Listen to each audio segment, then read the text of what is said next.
First things first, I'ma say all the words inside my head. I'm fired up and tired of the way that things have heartache. From the pain, taking my message from the veins, speaking my lesson from the brain, seeing the beauty through the... Hey, you made me a believer, believer.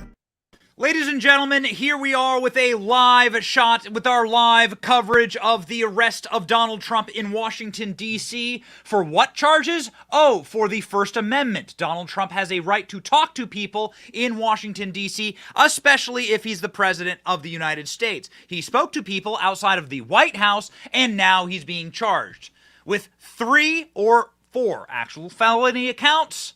Ladies and gentlemen, and this is a live shot. A live shot in Washington, D.C., the press bus, Donald Trump on his way to be arraigned inside of Washington.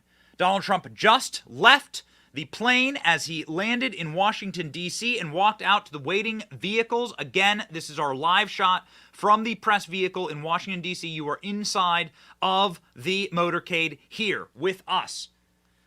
They are traveling to the courthouse in Washington, D.C., where, again, Donald Trump will face the high crimes of believing what he thought happened in the election actually happened and then telling that to people.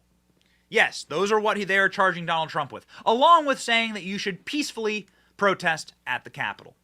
Ladies and gentlemen, here we are once again inside of the motorcade, traveling through Washington, D.C. on their way to the District Federal Courthouse. Donald Trump leaving the plane moments ago. Here's what the man looked like.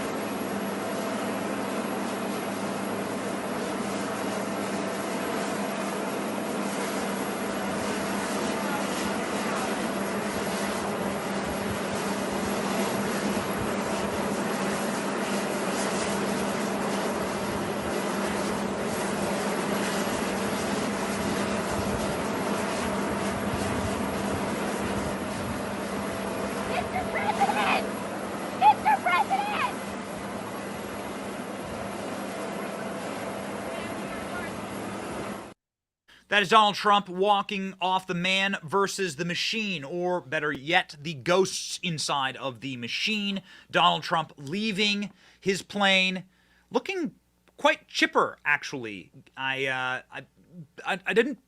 He's not shaking, he's not fearful. He was nodding and winking and walking with his classic Donald Trump swagger. Here we are. I know DC quite well. There is the vehicle traveling underneath the tunnels on their way through Washington, D.C. We are once again, inside of the press car with Donald Trump. I'm so excited that we have this footage for you. You are traveling physically with the president. That is the vehicle the president is in right there. Let's make this shot a little bigger, please. So here what we are seeing is we are going underneath the National Mall. That is what you're seeing. You're going to have a glitch in some of the broadcast because you are in a massive tunnel right now. So don't be distracted by the darkness or the flashing lights. You are literally under the Lincoln Memorial right now. Or probably the World War II or Washington Memorial. You know, the Washington Memorial. This is where they are right now.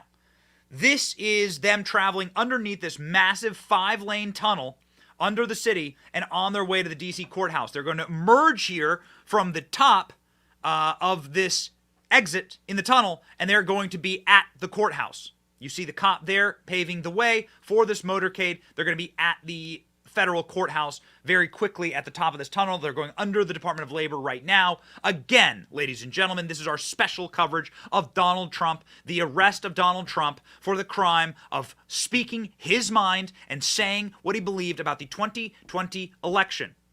Donald Trump will be facing his charges before a D.C. judge, a federal judge who worked with Hunter Biden, who worked on the Steele dossier, and who worked for Fusion GPS, a corrupt, crooked judge who has the mendacity to charge January 6 defendants with more time than the federal government asked for. This wretched judge. Now we are on the street here, ladies and gentlemen, no longer in the press car. That is Donald Trump's vehicle right there. Donald Trump's vehicle is now pulling up to the front of the courthouse. Ladies and gentlemen, Donald Trump is pulling up to the front of the courthouse, and they are now going to perhaps enter inside. There, Donald Trump travels into the building in one of those black SUVs. Impossible to see with the blacked out window which one contained Donald Trump. The press vehicle has been stopped. It will not travel with the official motorcade into the bowels of a Washington, D.C. courthouse. There, the last few cars inside of the motorcade continues apace. Inside the Washington, D.C. courthouse, with that horrific, brutalist architecture, the hideous architecture all throughout Washington, D.C., oppressive and Soviet, meant to enforce down upon you the power of the state. Donald Trump exiting his plane at Ronald Reagan National Airport, and it is just a mile or two back to the courthouse, and you could see there, we were in the car for effectively the entire time. Donald Trump got to the courthouse quickly, and now the press vans are parking, and you can see the police barricade there, the garrison there in front of the courthouse. Will we see Donald Trump? Donald Trump is early. It is 3:16 p.m. Eastern Standard Time. He is to present himself before the judge at 4 p.m. Eastern Standard Time. Everything is early today. Donald Trump walked off his plane at 3 o'clock sharp. Ladies and gentlemen, again, Donald Trump's plane departed from his golf club in Bedminster, New Jersey, and Donald Trump walking off does not seem fazed. I don't want to play the clip too much, but I do want to show you the nature of the man in a very crisp clip of what Donald Trump looked like when he exited.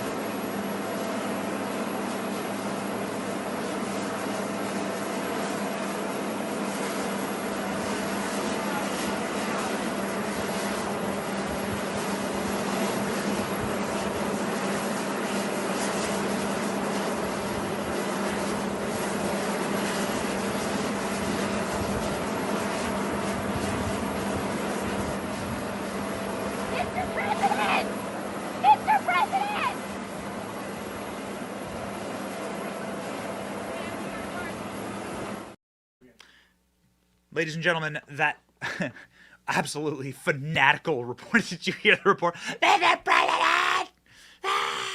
Mr. President!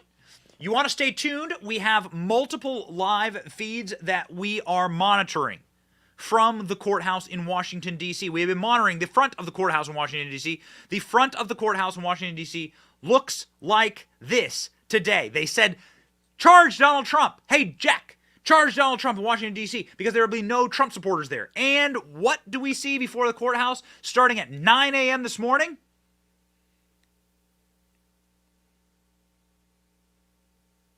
Is there any music to this? It's nothing. No? Ladies and gentlemen, this is a man versus the machine. A man with a gigantic Trump flag in front of the Pettyman United States Courthouse in Washington, D.C. Well, there are moments of clairvoyance, even at Fox News, as Donald Trump departed his plane. Again, we will not miss anything on this program. We will not miss a moment. We have our entire producer team online, ready to go, and we will be joined by a number of special guests on this program.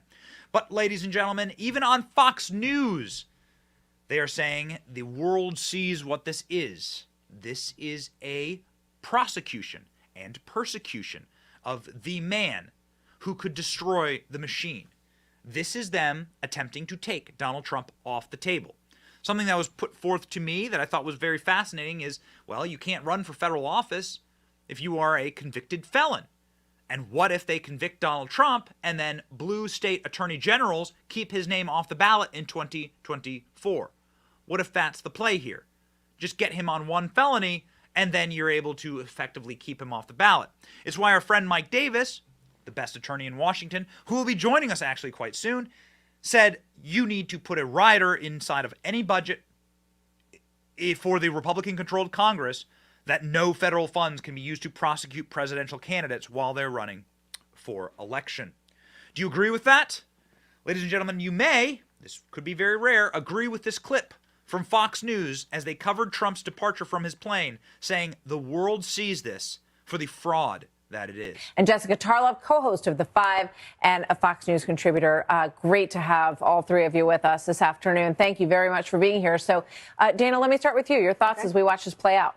Well, it's strange to think that this is unprecedented and historic and also routine and kind of boring. Because, as David Spun just said, and you were saying, like, this is the third time. This is a different case. This is about January 6th. When the indictment came out the other day, I thought when I read it, I would get new information. And I read the whole thing, and I thought, how is it that I know all of this? If they spent all of this time doing all this investigation, and they put together things that you could have found that was already in a Google search. I actually don't understand how that's possible, that they went forward with that. The other thing is that they have made a strategic decision at the Justice Department to just name Donald Trump and not the other co-conspirators who are numbered in the docket, and that's because they want this case to go to trial before the election. And that is why I think a lot of people aren't out there protesting, because they think, one, it's political, or two, it's not going to work, or three, if you're a Democrat, and I say I don't speak for the Democrats or the Republicans, and Jessica can tell me their point of view, but in some ways, as I read their coverage, they feel a little deflated. And they don't think this is necessarily going to be the slam dunk that they thought, especially when the New York Times poll comes out this week and shows, regardless of all this information, of all the Trump legal troubles, that Biden and Trump are tied 43-43. Yeah, it's pretty stunning, especially when you look at the numbers of people who say that they don't want either of these individuals to be the candidate. 43%. Shannon, it's very interesting to read that Truth Social post from the former president.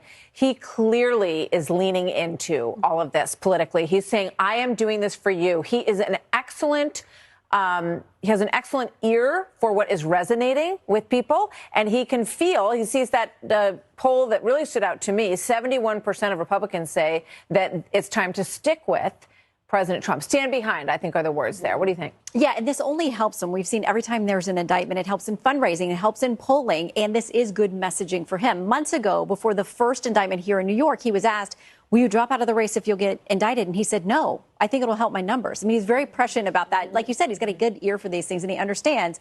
And, you know, not far from where he's going to be, by the Capitol, by the White House, another block past that is the U.S. Supreme Court. And that's where some of these things may end up, because these are all uncharted territory, brand new cases, brand new theories. In many ways, to see a former president facing dozens and dozens of criminal charges, these are questions that could end up there with those justices, three of them who came on his watch. So a lot of legal wrangling to go. The judge he's going to ultimately face in this case has been very tough on the January 6 defendants who have come before her. She's sentenced 38. All of them have gotten prison time. She's ruled in 2021 against the president on something regarding documents for the January 6 committee. So his team has got a very, very long uphill battle with this judge and jury probably in D.C. too. Yeah, I just want to follow up with one thing there. Do you think that these cases go to trial before the election? I have doubts about that. I mean, there's so much pretrial wrangling that you do, motions, interlocutory appeals, especially in the Mar-a-Lago case. You've got so many classified documents there that people will file challenges to. You have to winnow all that down before you can actually take it to a jury. So I have real doubts that the federal cases could get there. Yeah, plus So, ladies and gentlemen, that was just the back and forth on Fox News. Again, as you traveled in the vehicle with us through Washington, D.C., we have a live shot in front of you. You will be able to see live shots from all around the nation's capital today. Wow, there's somebody with a sign that says, "Drop Dead Traitor." Got it. A very loved person, someone who definitely won't die and be eaten by her cats before anyone notices. We have also other protesters all throughout Washington, D.C. D.C. is a bit of a powder keg right now. There are the Blacks for Trump who have been marching through Washington, D.C. These are Black Trump supporters marching through Washington, doing interviews with the press. Check this out. I'm here to support Trump. My brother's going to come over here. I want them over here with me. Come over here. So I'm here to show Jack Smith that he's a punk. That's right. And that he's an ugly sellout. That's right. And I'm here to let him know that he's going to jail for treason. That's right. Him and Biden and Obama and all of the other suckers that are going against Trump for no reason. They want to parade the man that we call King Cyrus like they did in every other country. They'll conquer the country and parade the king around in handcuffs to humiliate us. But I'm here to testify that you will be humiliated. That's right. Because I'm here to humiliate you. Because you are a sellout and you are a person that is evil, breaking every rule and law. And the Bible says the sons of perdition must be revealed and moved out of the way. That's Trump right. is simply allowing them to reveal how they don't have to keep no laws. That's right. We have to keep all laws. We can't do nothing. We run a red light, we go to jail. These people here are free. I mean, Hunter Biden, look at this little punk. This dude is free to snort coke on camera, get guns, break every rule and law, don't pay taxes. They don't even want to put him in jail. But if I did it, you're going to jail for 9,216 years. That's right. That's unfair. Because you know what that is? Exodus 12:49, the Bible said there shall be one law for all. That's right. As does the 14th Amendment. So I'm here to make sure, give me my rights, give me liberty, or give you death. That's right. And that's what it is. We not playing with y'all. You understand? We real black men. All these people out here that call themselves the press that's ignoring us, that's because they're East Indian, Arabs, and Pakistanis. That's how I know who Ishmael is. And you're the one I'm going to get. You're going to hell, punks. That's right. Blacks for Trump. Right. Yeah, I'm talking about you. Blacks for Trump. Boom. You going to hell. And then he says the line that I think is really great, which is like, dude, you'd lock me up if I did what Hunter Biden did. You see my skin color? If I did what Hunter Biden did, Joe Biden would lock me up for 12,761 years. Whoo! Spitting fire. That man was not lying either. That man was telling the truth. Joe Biden did pass the most stringent must prosecute crack laws in all of America. Mandatory minimums for every judge for anyone caught with a crack rock. Joe Biden also passed some of the strictest gun control laws in all of America. His son broke all of them. Joe Biden hasn't passed any sex trafficking laws in America. Curious that. Somebody should go find Joe Biden in the shower with his daughter and ask him a question about that. There are also other people wandering through Washington, D.C. I look forward to the comment section on this one. Here is the liberal wing, seemingly having themselves a Maoist struggle session, the world's largest psychiatry couch here in front of the DOJ, as people with the inflatable Donald Trump dolls coming back into fashion. Here, check this out. I think we'll be able to play it here. There is there's the person in an inflatable Trump outfit. Oh, and there's the guy. There's the guy. Oh my God, it's the guy who got arrested. Donald J. Trump to be your dictator anymore. I'm taking my name off the ballot. Listen to these guys. Listen to these guys.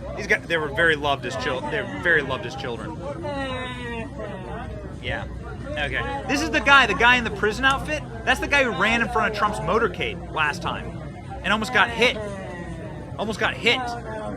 There are also free January 6th protesters that are out in Washington, D.C. Check this out. Another group of good people calling for the freeing of the protesters who have been locked up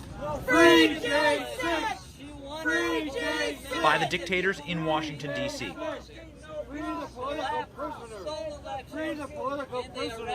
All right. So there are plenty of people out and about. This is the January 6th political prisoners. I certainly agree with these people 100%. Ladies and gentlemen, DC has certainly turned into a gulag. Let's go back to the live shot of what is happening right now, because that happened earlier. We have Trump flags. This is happening live in front of the court. It is 3:30 now, 3:30 p.m. Eastern Standard Time.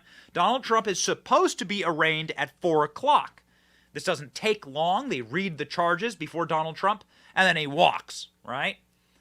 Based on our sources, Donald Trump is not going to get fingerprinted. He is not going to get a mugshot once more. He is not going to get handcuffed. Donald Trump is going to walk into that courtroom, slam the table, say not guilty, y'all got to feel me, and then bounce. But let it be known, dear viewer, that the last time this happened, Donald Trump stopped in at a famous bakery in Miami, got out, gave a speech, got out of the car, waved at everyone, talked to reporters, talked to people inside, sang happy birthday. Do you remember that? It was bedlam. Wild. So you have no idea what could happen. There is absolutely no telling what may happen. Now, I am particularly interested in something that they are charging Donald Trump with, which is contesting the election. So, first off, our favorite lawyer, one of the lawyers who is a deep and dear friend of the show, I call him my own personal attorney, Mike Davis, he was on just a moment ago, Newsmax, saying, contesting the election is not illegal. In fact, it is important and a constitutional right for all of us. Mike Davis making a great point here, and you're going to love what we do here in just a moment. We're going to show you how CNN agrees with Mike. Jack Smith knows that this is a dog of a case. This is a political Scud missile launched at President Trump because they fear President Trump is going to win the White House back in November of 2024. This is a dog of a legal case. This activity that they're charging President Trump with, even if everything they're alleging is true, which it's not, but even if it's all true, this is activity protected by the First Amendment. It is not illegal to challenge elections in the United States of America. It's only illegal to challenge elections in third world Marxist hellholes. That's why Democrats were not charged for challenging Republican presidential wins in 1968, 2000, 2004, and 2016. This is lawfare by Democrats. This is lawfare by Biden. In my lifetime, I'm 37 years old. In my lifetime, and all of you watching most likely were at the very least born in the year 2005. Maybe not. We have some young viewers. But if you remember the year 2005, you'll remember that 37 members of the United States House Democrats, along with Barbara Boxer in the Senate, challenged the election and tried to flip the electoral votes in Ohio, thus handing the election to John Kerry. They went all the way through to the Senate, gave speeches, started screaming, demanding that Ohio overturn their electoral votes, split their vote, and vote differently, handing the election to John Kerry. This is well documented. This was a long and arduous process that required multiple speeches from the floor, and they didn't end up winning, but none of them went to prison. Conversely, that same guy, George W. Bush, who won the election in 2004, that same guy, by every measure of what they're charging Trump with, should have put Al Gore in prison. Al Gore went and made a cottage industry out of declaring himself the winner of the 2000 election. Al Gore traveled the world saying that he was the president.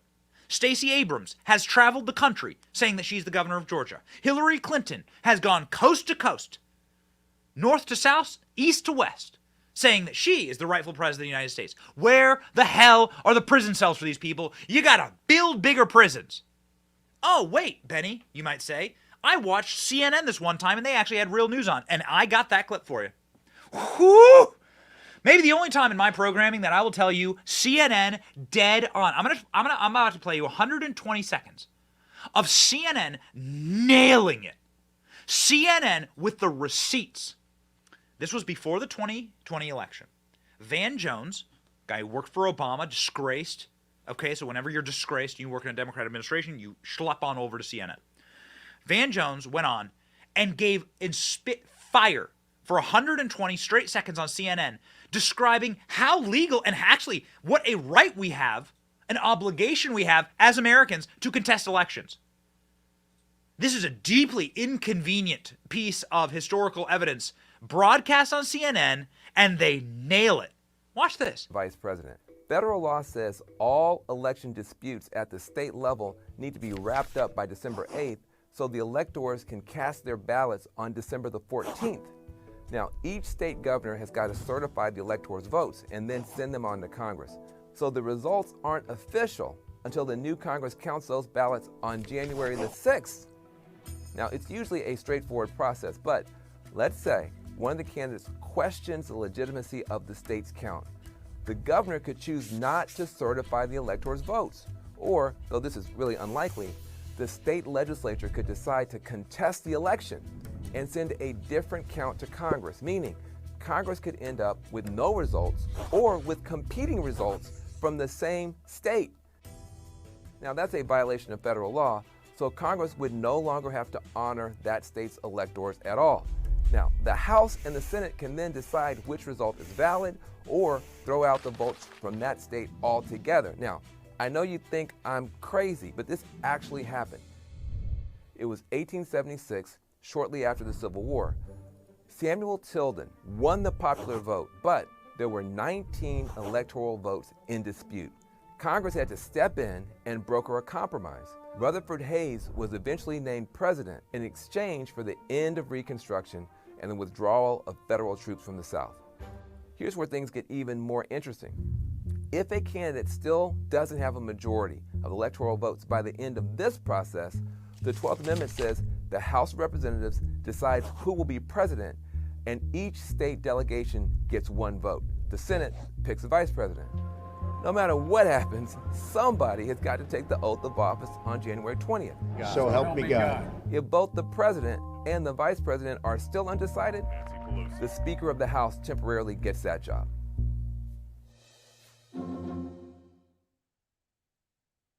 Okay, so wait a second. Oh, just a second. Ladies and gentlemen, this is Alina Habba, Trump's attorney. We want to hop in. Switch the votes that you refer to. By bringing cases, by using the law in an appropriate manner, unlike what we're sitting here today seeing, this is not appropriate. What President Trump did is he said, go patriotically and peacefully and protest. That is an American right.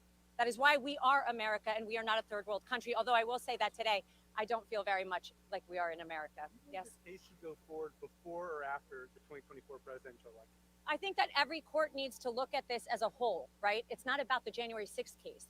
It's about the fact that in the matter of a couple months, we have seen them try and tie up, and me as an attorney, I've never seen this, tie up one individual who's running a campaign, running for office for president, so that he is in court, in depositions, and distracted, so that he won't properly run for 2024. And frankly, it's not going to work.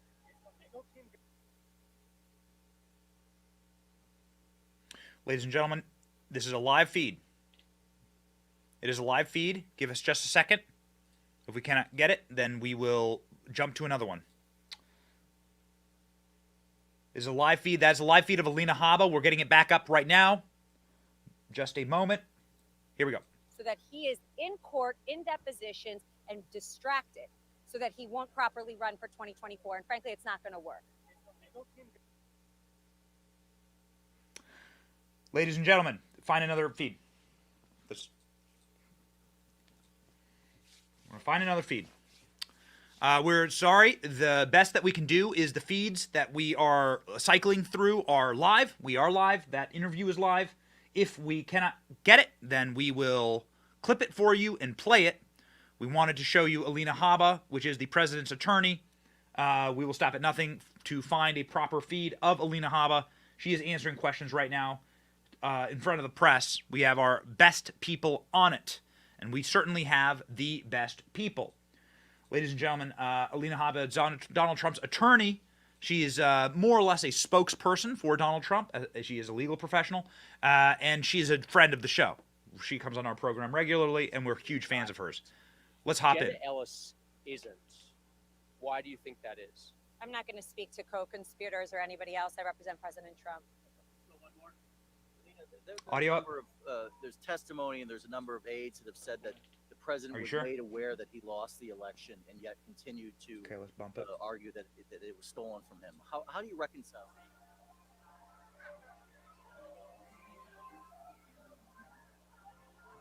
Ladies and gentlemen, the best that we can do is monitor ALX, please make sure that we're monitoring as many live feeds as possible.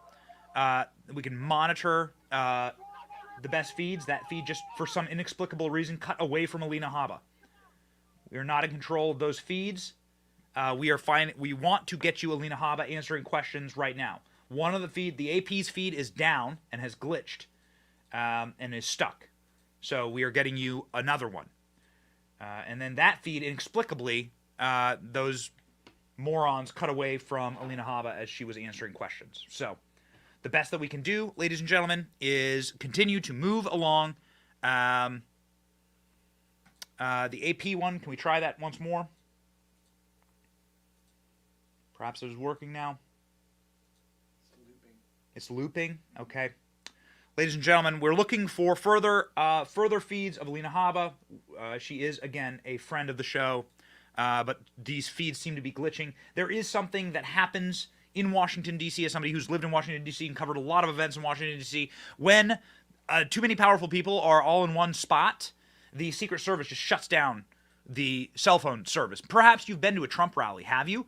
You'll notice that your phone stops working when Donald Trump takes the stage. That's by design. That's not suddenly AT&T can't figure it out. That's by design. The phone, they essentially clog the capacity for people to do a lot of broadband work, and sometimes that messes with our live feeds, unfortunately.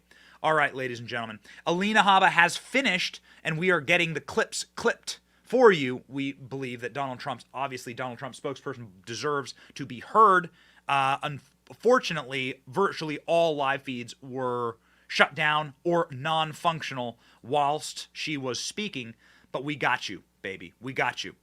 Donald Trump just spoke. Donald Trump Jr., let me correct that, just spoke and talked about Joe Biden. What you'll see on the other side of the screen here is his father traveling down the road, heading to the court, Donald Trump Jr. dropping bombs on Joe Biden. Well, on that note, and kind of piggybacking to Bianca's question, about your dad, look, this is the enormity, the weight of the pressure that he's under right now. As strong as he is, as many talented, smart people as he has around him, this has got to be incredibly stressful for him. And as his son, it must be a concern about how he's dealing with this. I know he plays golf and that's therapeutic, but do you talk to him about, Dad, how are you? How are you doing? How are you feeling? I know you're just kind of sharing some of the color, how he's laughing about it. But man, I mean, anybody would crack under this, but your dad, he's facing it. And not only that, not only the indictments, but a campaign. He's in the middle of a campaign. Have you talked to him about how he's feeling? Yeah. I'd say we're probably built a little different, and I think we've gotten used to this, right? One of the things we were literally joking about was, hey, I remember back during the Russia days where the head of the Intelligence Committee wanted to try me for treason, a crime punishable by death. That's become the norm for us. This is how the Democrats function. Republicans, need to get a backbone and start fighting back and doing something about it, not just, saying nice things on TV or Twitter. They actually, use the appropriations process, stop some of the funding of this insanity. But no, literally, I was joking with my father. I was like, oh, well, now one of the charges in the new one is literally, they could bring up the death penalty in there. I was like, oh, we have more in common now. We both share that together. So whether we're built differently or whether it's just, we've gotten so accustomed to this. We're not supposed to be. That's not supposed to be, a normal reaction. But for anyone who's been watching, this didn't start, 2 months ago with the first indictments. This started 8 years ago, 7 years ago with the original Russia. Then they impeached Trump for actually asking about Joe Biden's corruption. That seems like it's pretty evident now. They impeached Trump for asking about what Joe Biden did. I mean, think about that. Well, I'm glad you went there because about doing it to Joe Biden. So, ladies and gentlemen, Donald Trump Jr. was on TV as his father was traveling into the courthouse. We are monitoring outside of the courthouse. Let's put up that live feed. Again, ladies and gentlemen, please stay with us. We are live. We are monitoring every single feed. We have 18 different live feeds that we are monitoring. If anything happens, we will cut to it. We are inside the press vehicle with you. We're inside Trump's motorcade with you. We will bring you everything. Stay tuned. We are outside of the D.C. courthouse now. That's where you can see the small gaggle of people there. Now, what happened with the Alina Habba interview is that there is, again, a dome that effectively gets put on top of live streamers and on top of broadband signals. You know this. If you've ever been in the president's presence, you'll notice your phone stops working, okay? That's by design. If you've been to a big event in Washington, D.C., the fireworks or an inauguration or something, your phone doesn't work. That's exactly what happened. So we have pulled, this is why you stay tuned, we have pulled the Alina Habba interview. This was just run on tape on Fox, and you should hear from the president's attorney while the president is inside of the building. We are 15 minutes away from Donald Trump getting arraigned for the 400 millionth time. I've lost count. I think we're at 4 here. Donald Trump is getting the full weight of the deep state put upon him. His attorney is saying as much outside. Here's Alina Habba's full comments. Again, we are monitoring all activity live, 15 minutes away from Donald Trump being arraigned, having his charges read to him. Alina Habba says this is all complete and total bull. About what's happening. On March 17th, Hunter accidentally admits that it was his laptop from hell. The next day, DA Alvin Bragg indicts President Trump. June 8th, an FBI document is released showing that the Ukrainians paid the Biden crime family millions and millions of dollars. The next day, the Mar-a-Lago raid and the Mar-a-Lago indictment. Last week, Hunter Biden's sweetheart plea deal fell through when the judge realized it had blanket immunity. The following day, a superseding indictment against Donald Trump. July 31st, Devin Archer goes to testify in front of the House. That was only after they failed to put him in jail prior to the fact. What happens the next day? The January 6th indictment that we're here for today. This is not a coincidence. This is election interference at its finest against the leading candidate right now for president, for either party. President Trump is under siege in a way that we have never seen before. President Trump and his legal team and everyone on his team will continue to fight, not for him, but for the American people. I'll take some questions. Thank you. I know the president has called this a witch hunt. You just laid out several examples of that. Any other thoughts that the president has communicated to you in terms of why this is going on and then why he calls it a witch hunt? I think a witch hunt is really the way that anybody should describe this, because it's not something we've seen in our time. This is not even political. This is beyond that. A witch hunt is when you relentlessly attack your opponent, when you relentlessly attack the thing that you are most afraid of. People are afraid of somebody that cannot be bought by Washington. People are afraid of somebody who is independently wealthy and who has given up his good life to fight for this country. And that frightens a lot of politicians who are career politicians, unfortunately, because he'll get back there, and I know he'll be fighting for every one of us so that this doesn't happen to us. You see, this case is about free speech, but the special counsel says Trump could have disagreed with the results and talked about it. No crime there. The difference is what he did to try and switch the votes. So what is it that he did to try and switch the votes that you refer to? By bringing cases, by using the law in an appropriate manner, unlike what we're sitting here today seeing. This is not appropriate. What President Trump did is he said, go patriotically and peacefully and protest. That is an American right. That is why we are America and we are not a third world country. Although I will say that today, I don't feel very much like we are in America. Yes? This case should go forward before or after the 2024 presidential election? I think that every court needs to look at this as a whole, right? It's not about the January 6th case. It's about the fact that in the matter of a couple months, we have seen them try and tie up, and me as an attorney, I've never seen this, tie up one individual who's running a campaign, running for office for president, so that he is in court, in depositions, and distracted, so that he won't properly run for 2024. And frankly, it's not going to work. Is the legal team going to argue that the election was stolen? I don't think that that's the argument that needs to be made. I think that anybody that believes that is misreading this. The truth is, as an American, there were questions that he had regarding the election integrity. We've seen documents come out, we've seen documentaries come out showing that there were issues with the election. And frankly, by bringing this, I don't think Jack Smith really thought it through. There only has to be proof that, number one, President Trump believed that this election was not completely honest. And number two, Jack Smith has opened himself up to a can of worms that we can now look at and really examine. If you believe that he's innocent and that this is all a setup, why not bring it to trial as soon as possible before the election so that you can clear his name? Yeah, I would love to do that, but there's something called discovery. And when somebody wants to say that the 2020 election was perfect and that President Trump has no right to object to it, we've got to go show him all the facts. And there's a lot of facts to show. So everybody has their time. And to say that Donald Trump should then be rushed and not be given the same fair proceeding that anybody else is just, frankly, un-American. It's not fair. It's not the way our system works. A lot of the lawyers who helped him try to overturn the election are unnamed co-conspirators in the indictment. Jenna Ellis isn't. Why do you think that is? I'm not going to speak to co-conspirators or anybody else. I represent President Trump. Let's go one more. Lena, there are a number of, there's testimony and there's a number of aides that have said that the president was made aware that he lost the election and yet continued to argue that it was stolen from him. How do you reconcile those two things? Well, I think that everybody was made aware that he lost the election, but that doesn't mean that that was the only advice he was given.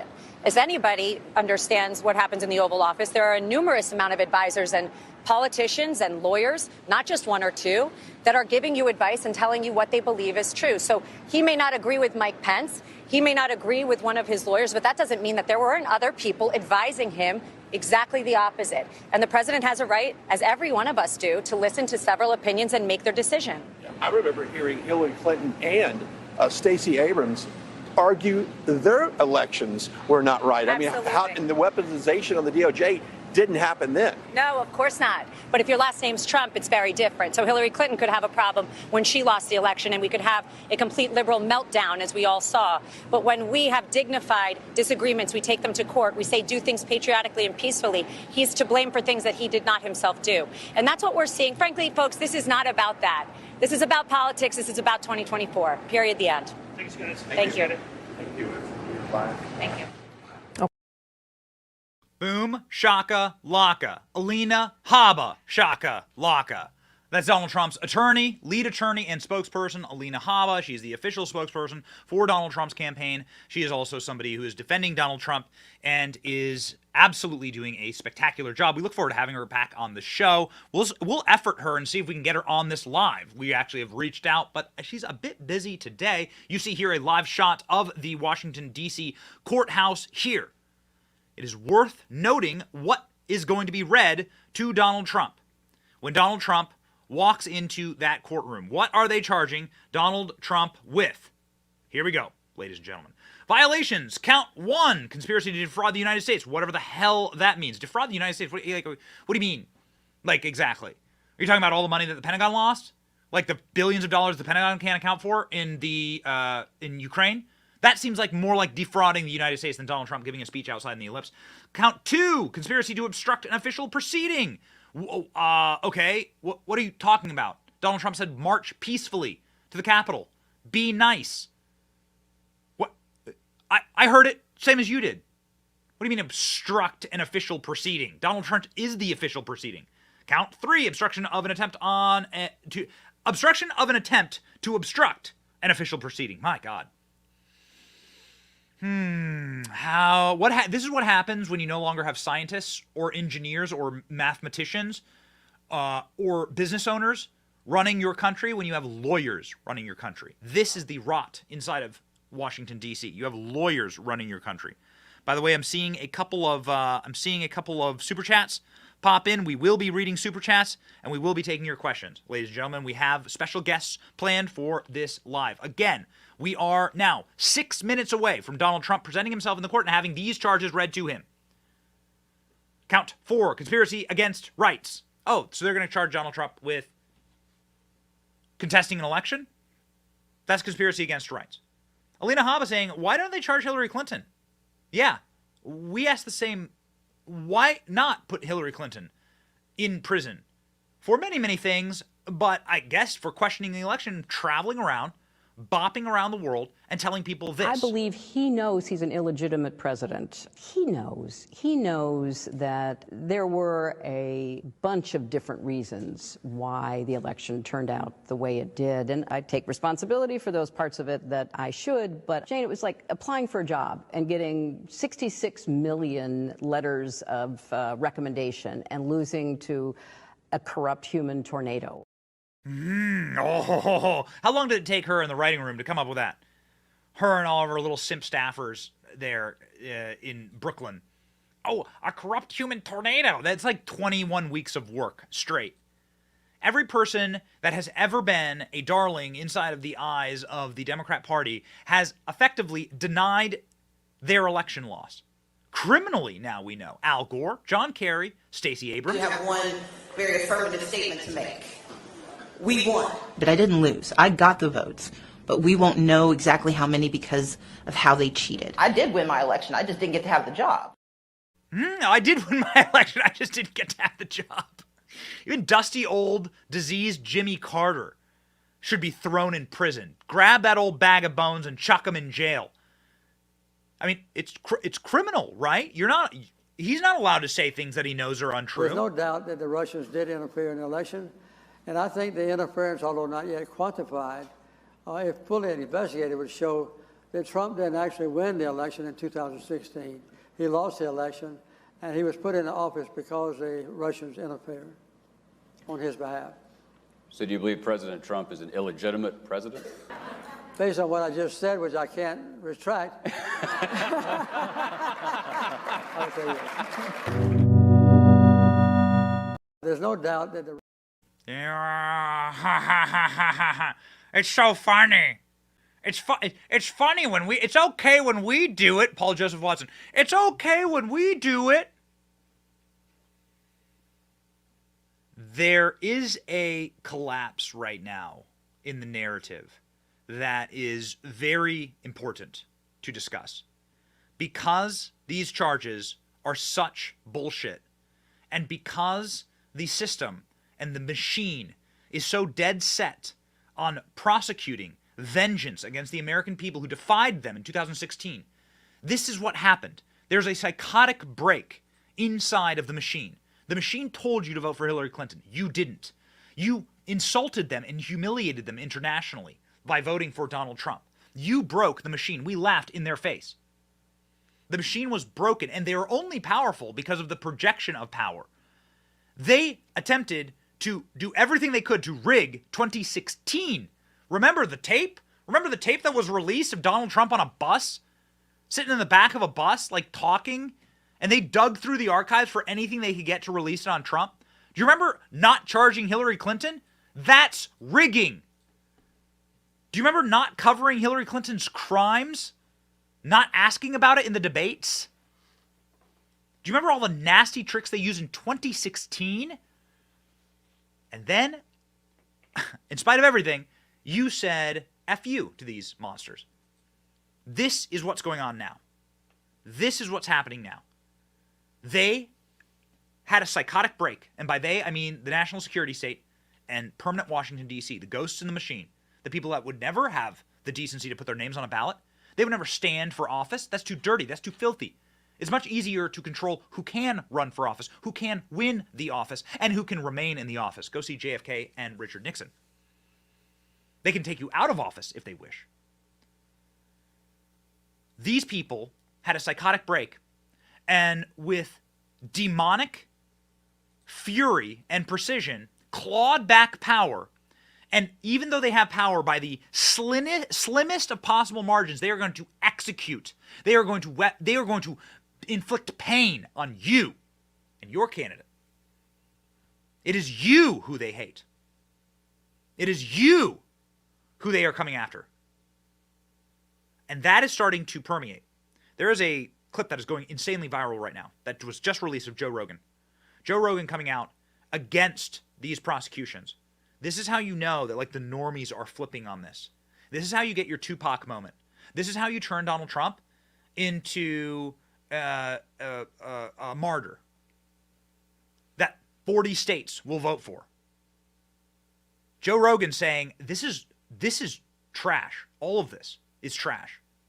And the American people are not with Democrats on this in this persecution of Donald Trump. Joe Rogan defending Trump? Wow, watch. Yeah. And the people that love Trump, they feel like this is a witch hunt.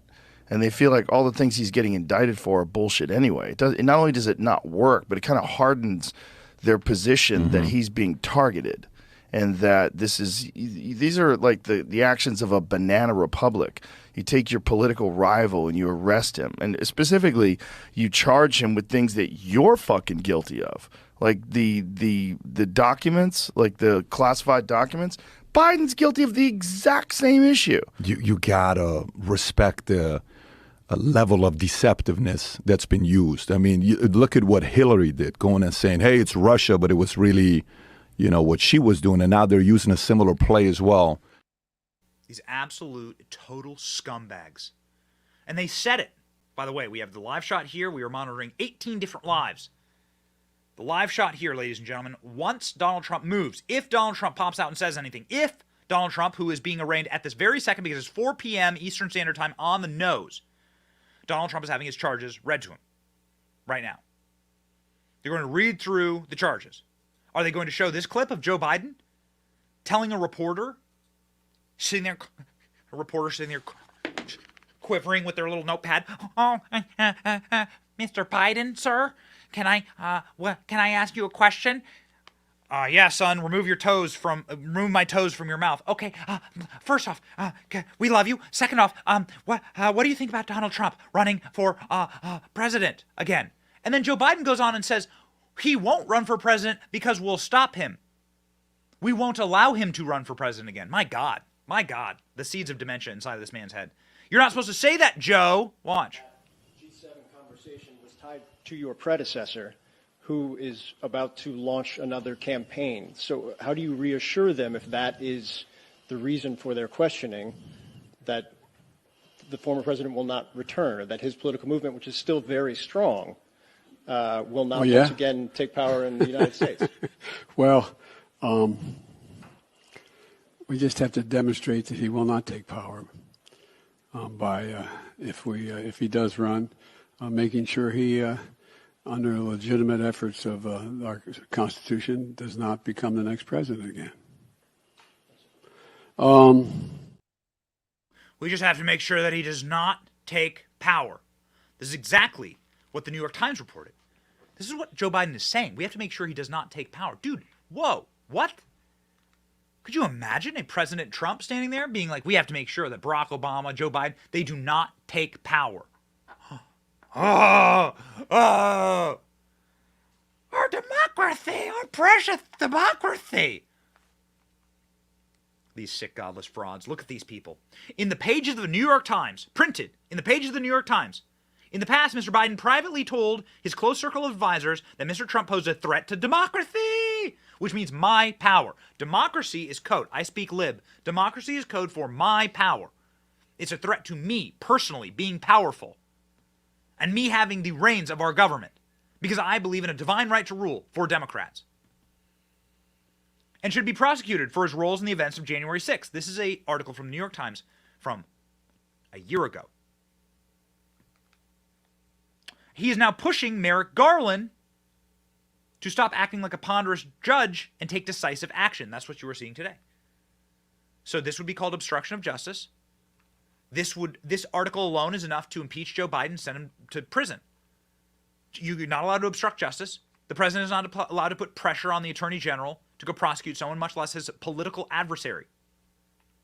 Now, what are they going to read to Donald Trump inside of the courtroom? What are they going to read? Well, we've already gone through the charges. What does the actual charging document say? It says that Donald Trump Donald Trump did knowingly combine, conspire, confederate, and agree with co-conspirators to oppress, threaten, intimidate one or more persons in the free exchange of enjoyment of a right privileged to them by the Constitution, the right to vote. Show me one. This is the document. You're seeing it on your screen. Show me one person who had their right to vote stopped by Donald Trump. One. I want one. One person. They can't. These people are frauds. Let's continue in Jack Smith's document, which reads like a postmenopausal cat lady, woman who will be devoured by her cat when she dies in her apartment alone. Her op-ed to her local liberal newspaper from the Upper East Side. This is what this reads like. This is a hissy op-ed from a barren cat woman living in a one-room studio apartment on the Upper East Side. Devoured by her cats. When she dies, no one will even notice she's gone. Jack Smith. According to Jack Smith, it's a criminal conspiracy for the president to tell lies. Oh my. And then give those lies the backing of the federal government. Oh, really? Oh, really? Is that the only president? This is the only president that's told a lie. Let's just put that in quotation marks for the sake of the argument. What about Bill Clinton saying he didn't have sex with that woman at a official news conference, at a presidential news conference? Is that worthy of this statute? Did Bill Clinton tell a lie and give the backing of the backing of the federal government? Yes, he did. Trump was continuing to perpetuate the grand criminal conspiracy by tweeting out, "Stay peaceful and no violence." I cannot get over this part. I cannot get over this part. Jack Smith goes through and shows Donald Trump's tweets and says, Donald Trump saying, "Stay peaceful. We are on the side of law enforcement. And I am asking everyone at the U.S. Capitol to remain peaceful, no violence. Remember, we are the party of law and order. Respect the law, the men and women in blue." Jack Smith is using that against Donald Trump. This is how desperate they are. This is how much they are swinging. Once more, Donald Trump's interfering with someone's right to vote. What the hell are you talking about? What are you talking about? This is, again, I suppose if there is one silver lining in all this, they have not charged Donald Trump with incitement. They have not charged him with a rebellion or an insurrection. 18 U.S. Code 2383 disallows somebody who has incited a rebellion or an insurrection from ever running for a federal office again. So they couldn't get enough. After promising us that they would get Trump removed from the ballot for charging him with insurrection, they couldn't charge him. Again, in this hissy fit document, the defendant retweeted posts labeling legislators cowards. Trump's retweets are getting them. Yeah. Okay. Apparently now Jack Smith has entered the courtroom flanked by security guards. Of course. Because, of course. Guy's gonna have taxpayer-funded security for the rest of his life. As will Joe Biden. Joe Biden has, once again, been doing the rounds. It is now 4:07 p.m. Eastern Standard Time. Donald Trump presumably is across from Jack Smith right now in the court. Jack Smith is a weird, rat-like, shivering, shaky little man. I have no doubt that he is utterly terrified in the presence of Donald Trump. I would love to be in that courtroom right now. Sadly, there are no cameras, there are no photographs, but we will bring you whatever comes out of that courtroom. We are monitoring the live feeds now. We have nothing on the live feeds. It's still just the shot of the courthouse. Okay. Ladies and gentlemen, Donald Trump may be in court right now, but Joe Biden was doing a softball interview with Jimmy Kimmel, unable to answer any questions. Had to be cut off once by Jimmy Kimmel because he was rambling and making no sense. Jimmy Kimmel had to step in and save him. But there was one time of complete clairvoyance where Joe Biden told everyone exactly what he was about to do. Watch. I understand that argument, but also it's like you're playing Monopoly with somebody who, won't pass go and won't follow any of the rules. And how do you ever make any progress if they're not following the rules? Well, you got to send them to jail, There's that little box in there. Directly to jail? Go directly to jail. Yeah, got to send him to jail. Sure. They didn't have this all planned. One of our favorites has been Byron Donalds. Byron Donalds has been an absolute brawler from the state of Florida He's been a defender of the president. He's been on the right side of a lot of these issues. Byron Donalds was just on Fox News as Donald Trump was heading in to the courtroom and dropped a couple of bombshells. We thought this was absolute great stuff from the congressman from the great state of Florida, Byron Donalds. Congressman, have you spoken with President Trump since this latest indictment? And if so, what are you hearing from him? So actually, we haven't talked. I sent him a text message about something slightly different. I mean, look, the president's a fighter. He's not going to stand for this, and no American should, because what this is from Jack Smith is a complete violation of an individual's First Amendment rights. You're allowed to speak about elections and the outcomes. Even if big media and the radical left don't like it, you're allowed to say it. Secondarily, because he was the candidate in that election, he's allowed to use all means possible, legally speaking, to try to find a way to fight the outcome. He's allowed to do that. Nobody can take that away from you, especially some rogue knucklehead prosecutor out of the Department of Justice. Rogue knucklehead prosecutor out of the Department of Justice. Who is he talking about? Jack Smith, who was in charge of the incredulous Justice Department ethics board during Joe Biden's pay-for-play schemes. Jack Smith, who is the cleanup hatchet man for Democrats when they want to come after any Republican that potentially is rising in the polls and could threaten their power. Jack Smith. Jack Smith went after Bob McDonnell when he was a rising star in Virginia. Democrats staged a soft coup in Virginia by trying to put Bob McDonnell in jail. I think they succeeded in getting Bob McDonnell to go to prison, potentially, and then the Supreme Court ruled 9-0 that Jack Smith was a jackass and freed Bob McDonnell. ALX, please check on the validity of that statement. I know that I'm generally right there. The Supreme Court did rule 9-0 against Jack Smith, and I think that they may potentially rule 9-0 against Jack Smith again. Alan Dershowitz today is arguing that this may go directly, may be kicked directly to the Supreme Court. Kash Patel was on our show arguing that this judge must recuse herself, that there is absolutely no way that this trial can go forward without the judge recusing herself, because the judge worked with Hunter Biden at the same law firm as Hunter Biden, and then also worked for Fusion GPS, so effectively worked for the Hillary Clinton campaign. This is how dirty these people are. They are filthy individuals. This is a dangerous road to go down. I think any single Democrat knows this. Any Democrat that is, like has any type of like grounding to reality, that doesn't have full-blown TDS, knows this. This is going to be what is going to happen here is all of the pussies and rhinos are going to be pushed out of the party, and the hardened generation of young activists are going to take control. I'm looking at you. You know exactly who they are. We are like a few years away from taking control of the levers inside of the party, and you're going to have a real problem on your hands, because this is now the norm, and we know that we know exactly where all the bodies are buried on the other side. So you did it to yourselves. Jonathan Turley, one of our favorite legal professionals, is on Fox saying exactly that. Saying this is a warning for Democrats. Careful what you wish for. Yeah, you can say false things, but not when you know they're false, and you should have listened to us. That's a dangerous road to go down.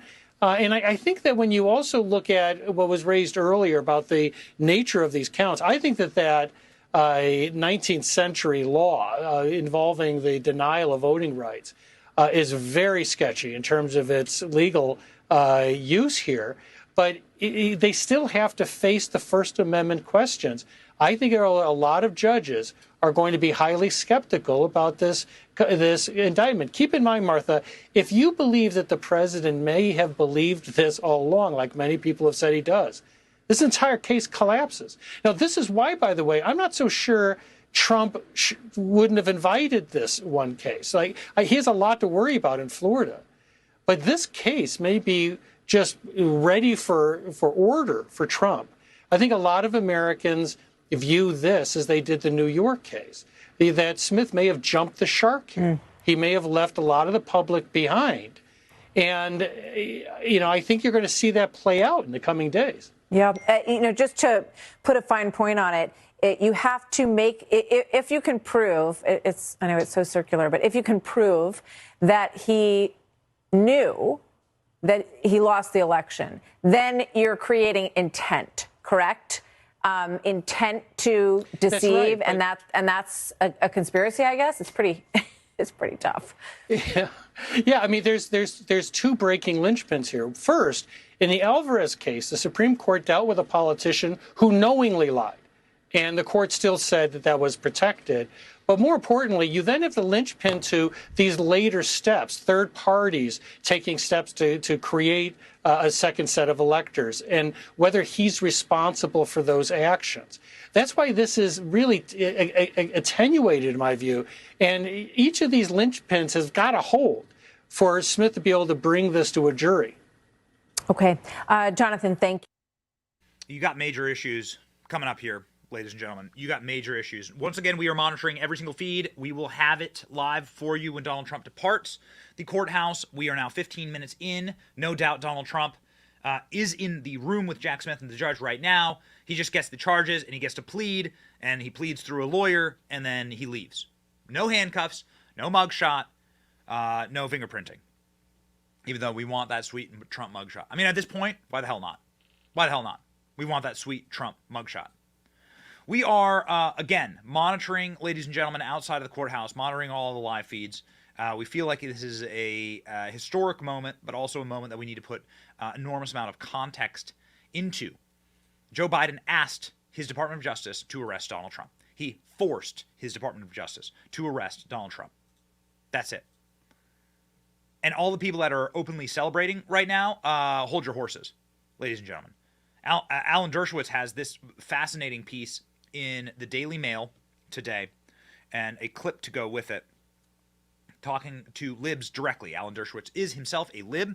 He's also somebody who's on our program quite regularly. Alan Dershowitz saying, for all you Trump haters popping champagne over the dubious indictments, here's exactly why it will collapse.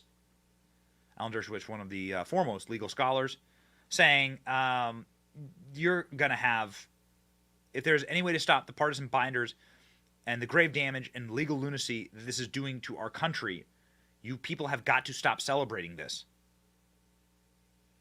Was it wrong what Donald Trump did? Was it criminal?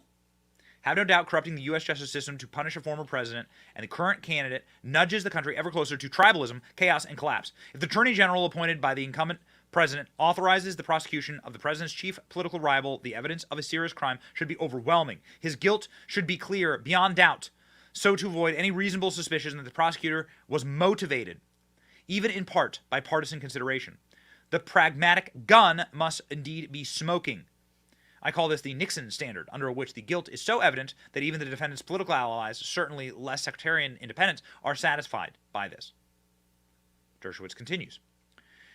That admittedly daunting but entirely appropriate standard has not been met by any of the three indictments pending against Trump, who stands tied in recent polls against Joe Biden.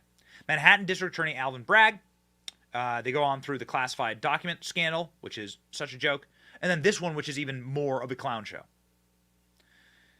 In order to establish the underlying charges, the government would have to prove beyond a reasonable doubt that Trump himself actually knew and believed that he had lost the election fair and square, and that he intended to subvert the will of the people.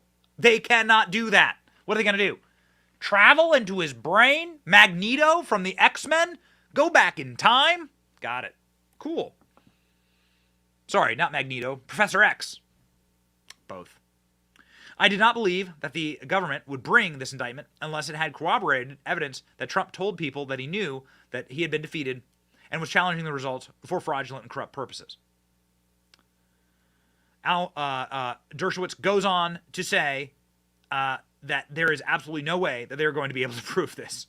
Alan Dershowitz, again, is saying that this case will collapse under its own weight. Our Constitution prohibits ex post facto prosecutions, that is, the prosecutions that are not based on clear rules easily knowable to the defendants at the time of alleged offenses, but simply the law must be clearly established by firm precedents. There are few in this indictment. As Thomas Jefferson once put it, the criminal law must be so clear that the average person can understand it if he reads it while running. The spirit, if not the letter, of this prohibition is violated when the statutes are stretched and the precedents are ignored. Smith is charging Trump under a Reconstruction-era law adopted in 1870 that makes it a crime to conspire, injure, oppress, threaten, or intimidate any person exercising constitutionality, including the right to vote. The provision was intended to aid African-American citizens emerging from the horrors of slavery, but it has not been used to prosecute someone for contesting the legitimacy of an election, which Donald Trump has the right to do. Also, we have the right, he goes on to talk about Bob McDonnell, just letting you know here. Smith won a corruption conviction against Bob McDonnell in 2014 and was overturned by the U.S. Supreme Court in an unanimous decision.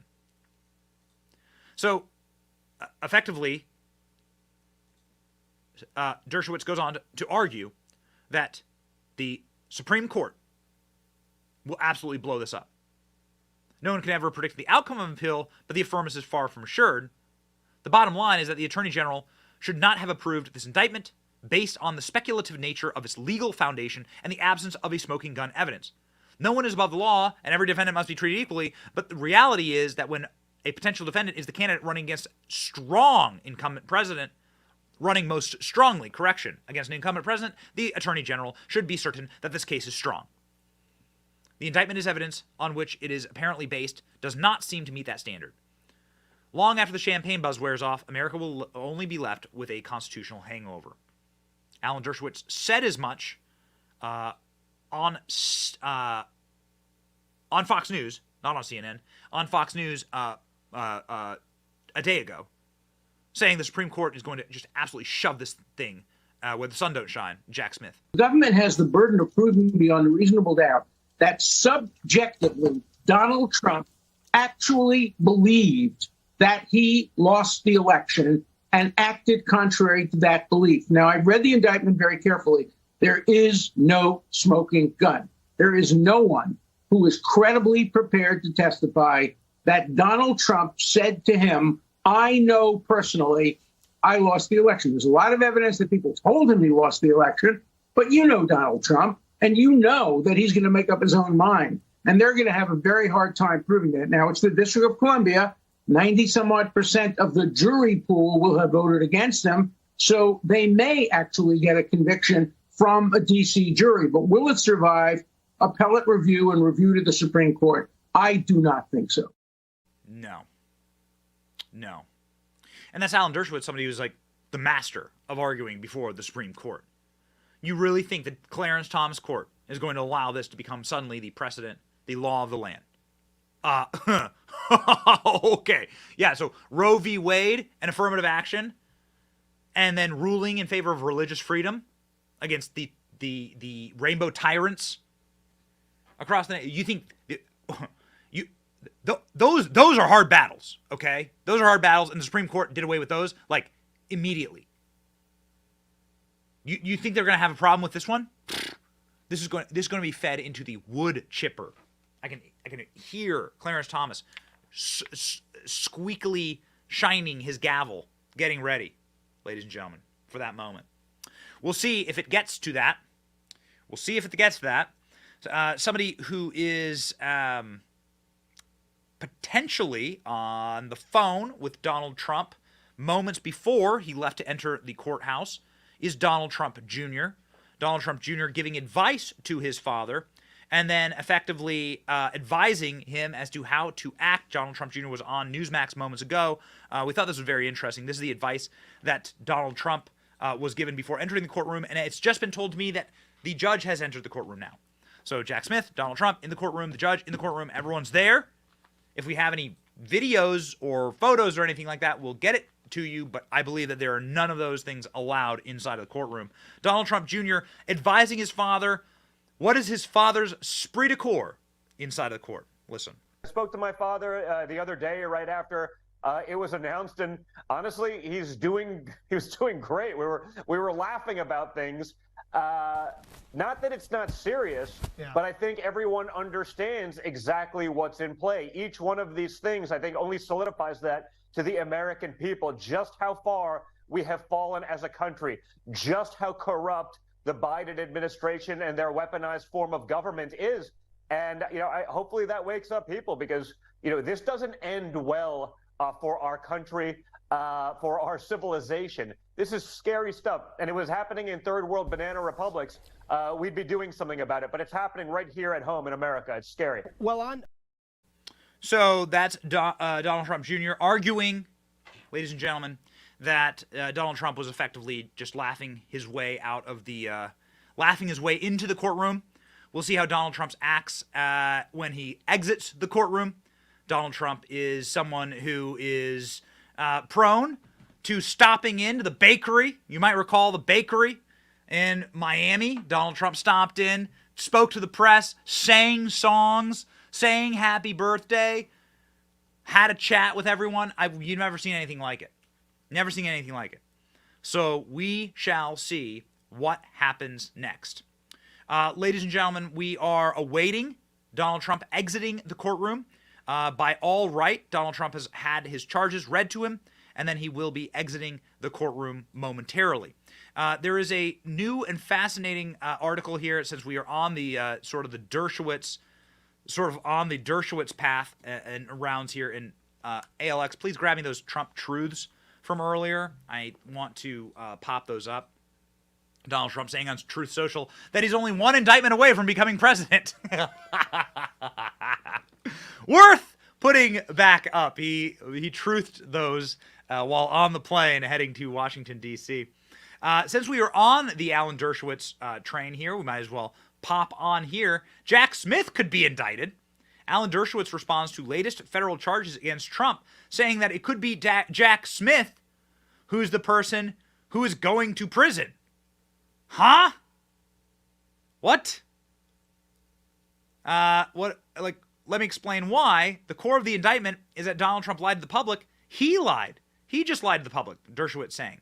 Jack Smith lied. In his indictment, he outlines the speech that Donald Trump made on January 6th. It's very important to take a look at this indictment. Do we have this? Do I have this clip loaded, Royce?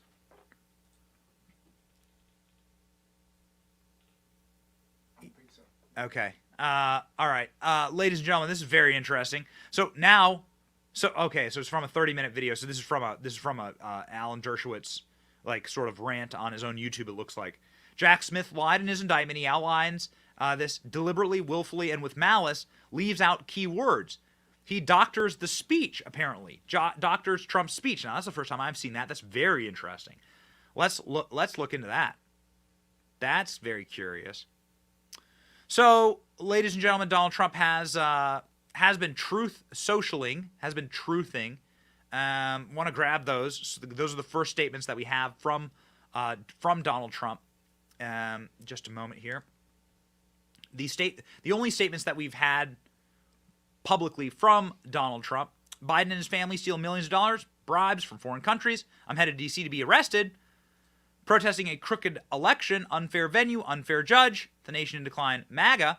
We really do truly hope that Donald Trump does ask for a recusal of this judge. This is a very, very good one right here, ladies and gentlemen. Pop, bomb. I need one more indictment to ensure my election.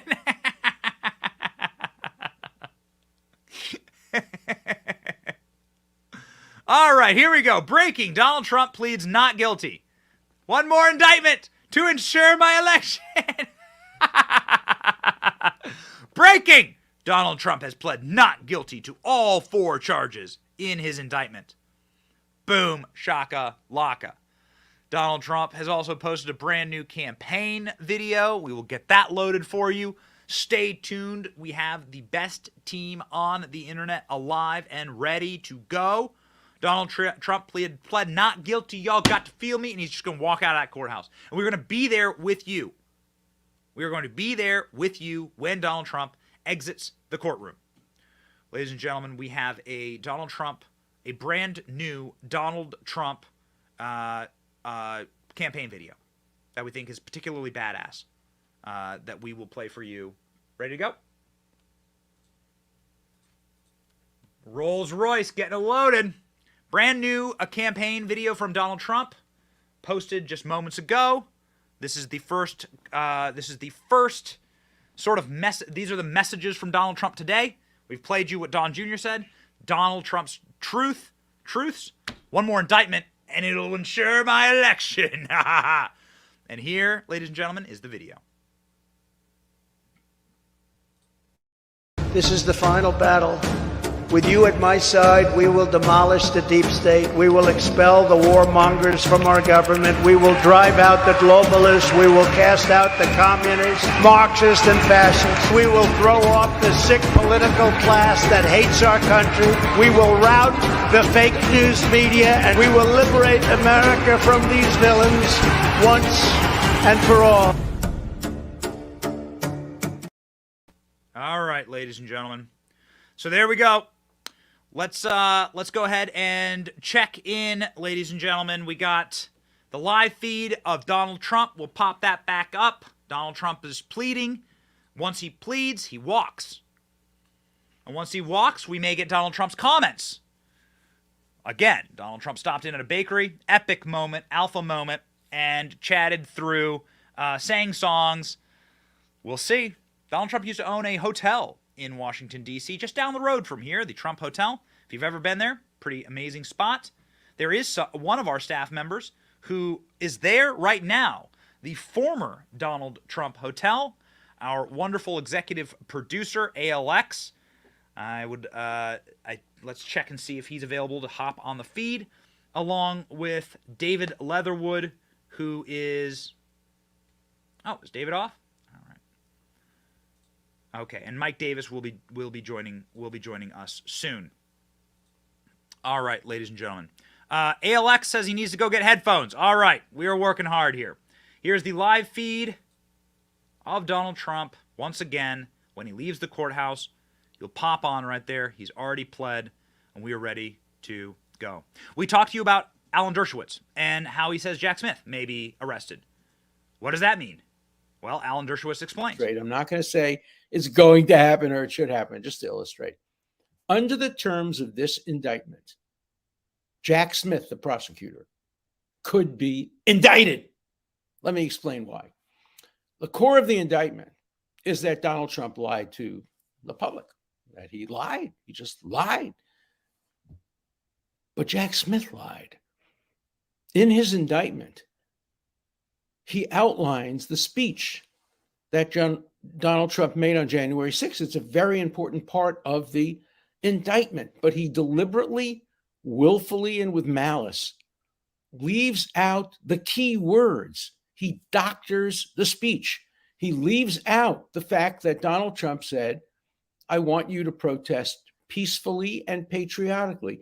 Peacefully and patriotically. Those are the two words that bring him within the First Amendment.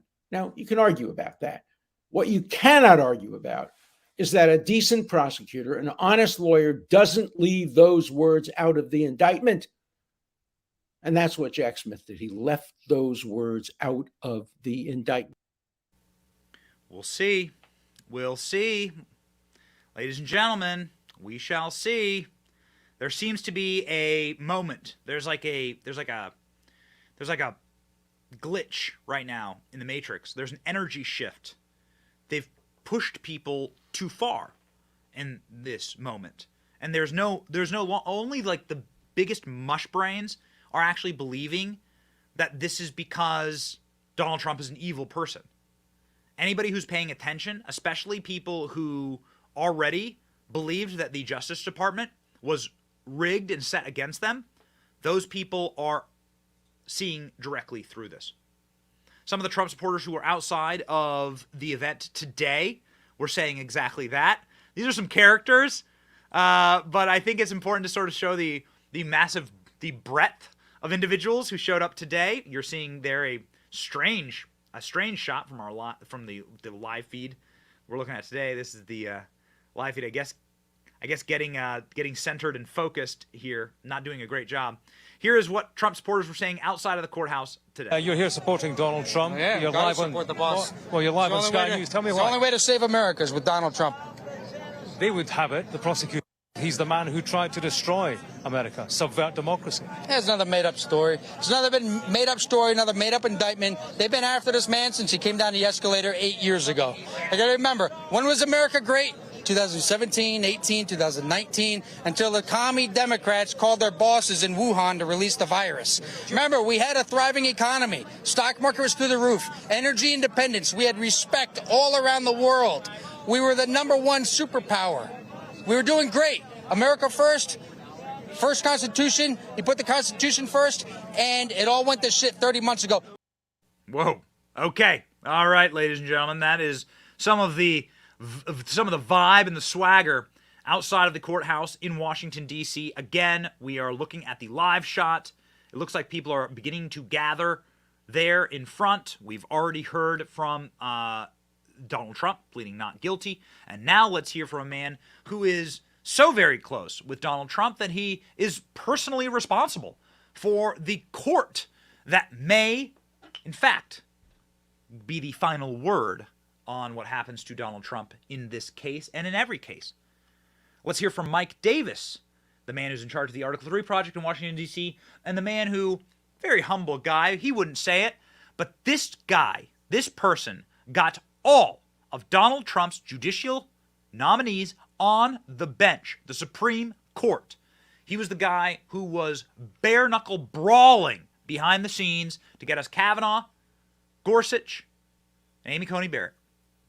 The great Mike Davis joins the program now.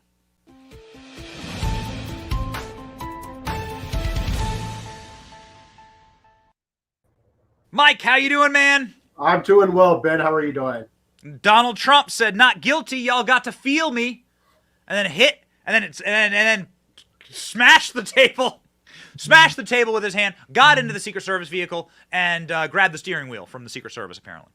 Yeah, I mean, if he would have just went outside and carjacked a car or robbed an old lady or murdered someone, he'd be walking free right now. But because he dared to question an election, which used to be legal up until yesterday or 2 days ago, now he's facing 4 felony charges by Biden's Justice Department, Attorney General Merrick Garland and Jack Smith. So interesting times in Washington, D.C. Interesting times indeed. Donald Trump did, in fact, plead not guilty to all these charges.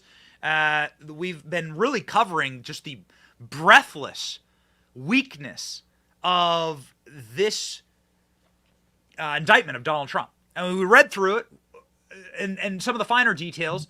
They're going after Donald Trump for his retweets. They're going after Donald Trump for saying, stay peaceful, march peacefully, respect police. They cite those tweets. They leave out they edit Donald Trump's words. So Jack Smith effectively lies. And then he says that Donald Trump doesn't have the right to free speech. He doesn't have the right to free thought. But I'm not a lawyer, Mike. Perhaps there's some type of subtlety that I may be missing here, like a fine wine. Can you explain for us? Yeah, Ben, you're missing the Trump derangement syndrome to the First Amendment to the Constitution, because the First Amendment that we've had in the books for 250 years applies to everyone except for Donald Trump. And so Democrats can challenge elections. They can, like they did in 1968, 2000, 2004, 2016. But when Donald Trump does it, it becomes an assault on democracy, and he should go to prison for this. I mean, this is just insane. I don't even think the Democrats even are taking this one seriously. I mean, I think all of this is lawfare against President Trump, whether it's Manhattan DA Alvin Bragg, the Soros-funded DA's indictment of a former president for the first time in American history for the non-crime of a businessman settling a nuisance claim. And then you have Jack Smith, the political hitman and political Scud missile launched by the Democrats to take out Trump, indicting President Trump for the non-crime of a former president having his presidential records, which is allowed by the Presidential Records Act. Now we have Jack Smith indicting Trump again, this time for the non-crime of objecting to a presidential election, which is allowed by the Electoral Count Act of 1887, and twisting arms politically is allowed by the First Amendment. You're going to see Fulton County DA Fannie Willis, another deranged Democrat, also indicting Trump probably this month for January 6th for non-crimes. And then we have Tish James, the New York Attorney General, charging Trump with civil fraud for the big fraud of borrowing money from sophisticated banks and paying them back in full with interest. That's the problem is we have these deranged Democrat dumb prosecutors who are bringing their dumb lawfare against President Trump. This will almost certainly all get overturned by the Supreme Court, but the problem is that it's not going to get overturned before November 7th, 2024, and that's what the Democrats are doing. That's the same play. Jack Smith ran against former Virginia Governor Bob McDonnell, a likely presidential or vice presidential candidate in 2016. Jack Smith brought bogus corruption charges against him. He was convicted. That was affirmed on appeal, and it wasn't until several years later that the U.S. Supreme Court unanimously 8-0 reversed Jack Smith's conviction of Bob McDonnell. But guess what, Ben? The damage was already done. The political damage was done. That's what they're doing here. This is lawfare. They fear they can't beat Trump on November 7th, 2024. And frankly, the only way that we're going to beat this lawfare for President Trump is putting him back in the White House on November 7th, 2024. Can you game theory that for me? Because there's people in my feed saying that attorney generals in blue states could keep Trump off the ballot if he's a felon. They could prevent his name from being printed on the ballot. Is that a potential strategy here? They could try to do that, but the qualifications to serve as president are laid out in the United States Constitution. I think you have to be like 35 years of age and have a citizenship requirement, and that's it, right? And so he could actually win back the presidency as a convicted felon sitting in a D.C. jail. And frankly, with Alvin Bragg's indictment of President Trump, Democrats won President Trump the nomination. With Jack Smith's indictment of President Trump for presidential records he's allowed to have, I think that helped President Trump barely win the White House. This indictment of President Trump for the non-crime of contesting a presidential election, I think, is going to help President Trump win back the White House by like 2 or 3 points. I think it's going to be a comfortable victory for President Trump, like George W. Bush in 2004, because I think the American people are seeing this. I know they are. If you look at the polling, they're seeing these criminal indictments for what they are, Democrat lawfare. And I think people resent the fact that Joe Biden and Merrick Garland think that they can have a D.C. prosecutor and a D.C. judge and a 95% Democrat D.C. jury and 99% Trump deranged D.C. jury decide the next presidential election. That is precisely what is going on here. Why do they hold the charges? Also, more importantly, there's this admission of guilt. There's this murder admission inside of the New York Times that was printed a year ago, where Joe Biden is fuming and demanding that Merrick Garland prosecute Trump for January 6th because he's a threat to democracy. I mean, the stenographers of the New York Times printed that, Mike, like essentially as a confession, a blood confession. Yeah. That this was coming directly from Joe Biden. How do you not say that that's obstruction of justice? Well, and how do you not have House Republicans impeaching Joe Biden immediately for his corruption? He's a compromised president of the United States, as evidenced by the tens of millions of dollars that have gone to every Biden except for the 5-year-old granddaughter they just acknowledged for the first time last week or whenever it was. How do you not impeach Merrick Garland for his obvious cover-up for his boss and politicization and weaponization of the Justice Department to go after Trump, Trump's top aides, Trump supporters, Christians praying outside of abortion clinics, parents outraged and showing up to school board meetings?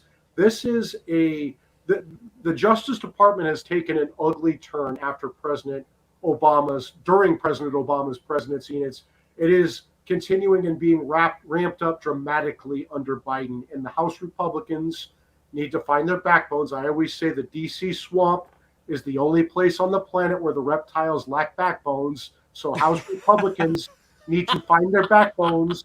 They need to start issuing subpoenas. They need to open impeachment inquiries. This is a zero-sum game. The reason that Biden and his goons at the Justice Department are getting away with this lawfare, the reason they're on offense is because they're not on defense, because House Republicans don't have backbones. So you're saying that there's no way that the Supreme Court would hear any type of appeal here. There's no way that you could get around the court and assert or anything, go straight to the Supreme Court with this. Talk us through the game theory there for Donald Trump, because that seems less than great running for president from a prison cell in D.C. Well, here's the deal. I mean, less than optimal. And that's the problem with this this judge, Tanya Shukin, who is this Obama-appointed judge. She was a former public defender, so you would think that she would care about defendants' rights, but she doesn't. She only cares about being a Democrat operative. She has thrown the book at January 6 protesters, while D.C. has carjackings and murders and robberies at near record highs. That's the priority of the Biden administration and their Democrat judges on these D.C. courts. But the game theory is this: it's going to be hard for the Supreme Court to hear this case outside of the regular order. The Florida case, the Supreme Court may have an opportunity to have a crack at that because of the way the Classified Information Procedures Act is structured, where the government can actually seek immediate appeals on bad rulings when it comes to classified information. In this case in D.C., I think it's going to be very hard to get this before the Supreme Court before a jury finds him guilty. The judge, this Obama judge, convicts him and sentences him. The D.C. Circuit affirms the conviction because it's all Obama stacked. And then what? The Supreme Court hears this 2 years from now after the presidential election. That's why it is so important that the American people, who I think are waking up to this lawfare, and you're seeing President Trump's poll numbers rise with each one of these indictments. How this is going to end is President Trump being put back into the White House on November 7th, 2024. Wow. Mike, my producer is telling me that perhaps you have a phone that is on vibrate, that is within earshot of your mic. Maybe it's a vibrator. Nobody knows. We're not asking you any personal questions. We know that you do live inside of Hunter Biden's basement, so all things are possible. And so, would never want to embarrass you on a live feed here. Just that vibration is coming through loud and clear. So this is. I would say this, Ben. The hookers and blow are the best in Hunter Biden's basement. So. Apparently, he trashed his house in Malibu, and he stiffed the guy for like 3 months' rent. So. Just great dude, Hunter Biden. Really fantastic individual. So when you're looking at the landscape here, Mike,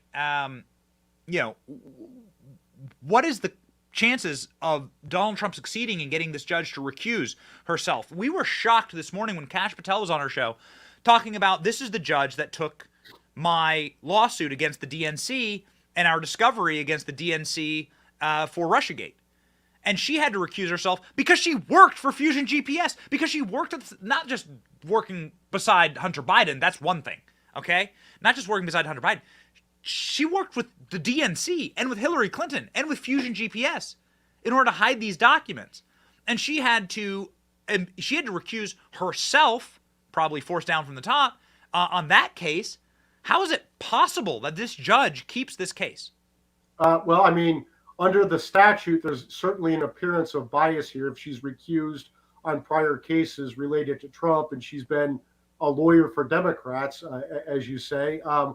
That's a very good question. Here's the problem, Ben. You're talking about D.C. judges, right? And these are Obama judges. These are not people who let pesky things like the law get in the way of their power grabs and their political ends. And so, I seriously doubt she's going to recuse on this case. I seriously doubt that she'll allow a change in venue. And I seriously doubt that the Obama-stacked D.C. Circuit Court of Appeals is going to do a damn thing about this. Again, this is going to have to be resolved by the election on November 7th, 2024, because the Supreme Court will almost certainly not be able to reverse this conviction before then.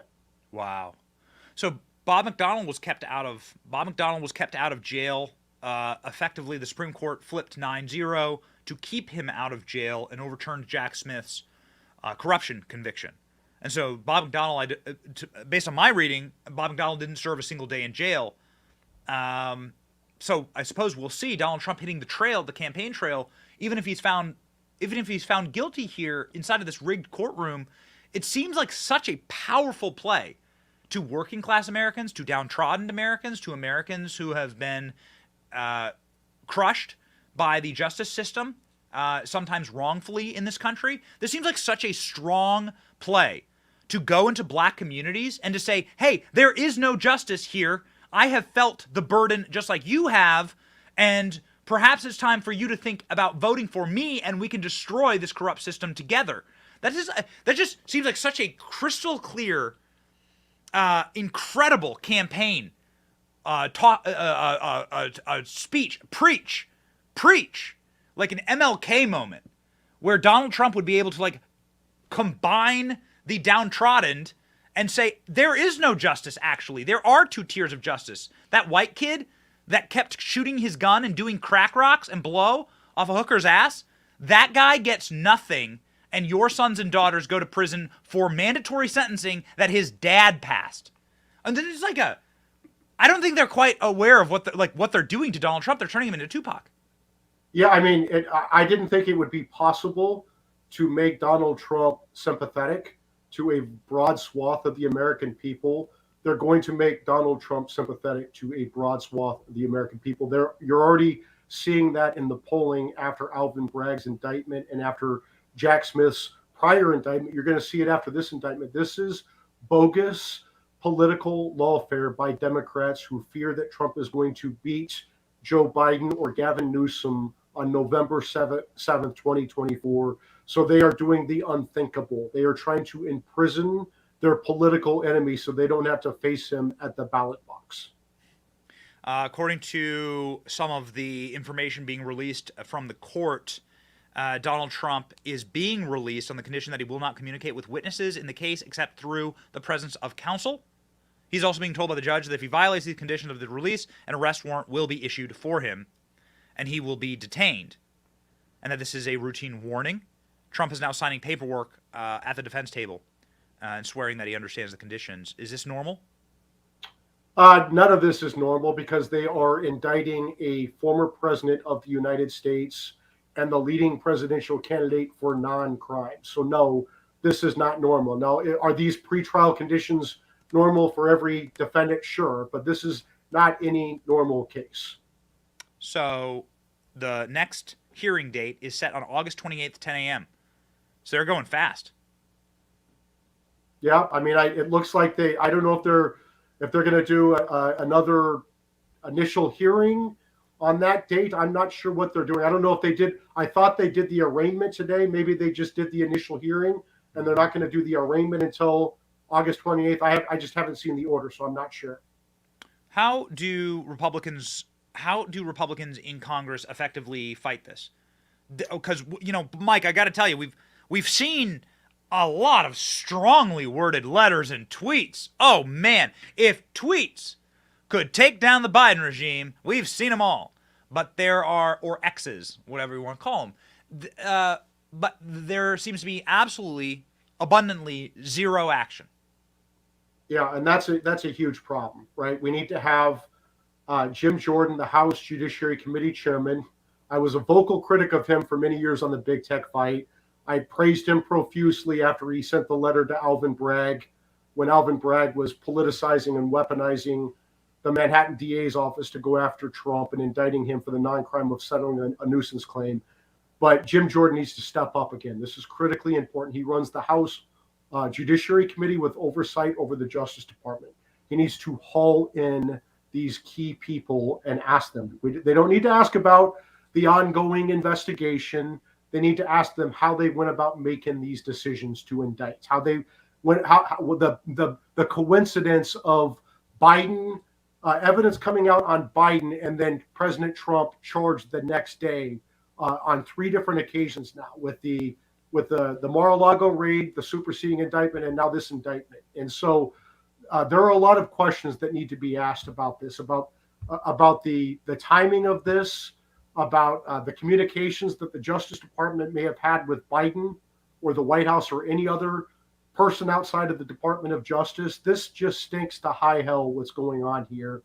And again, this is lawfare. This is a zero-sum game. If we do not have these Democrats on defense, they're going to be on offense.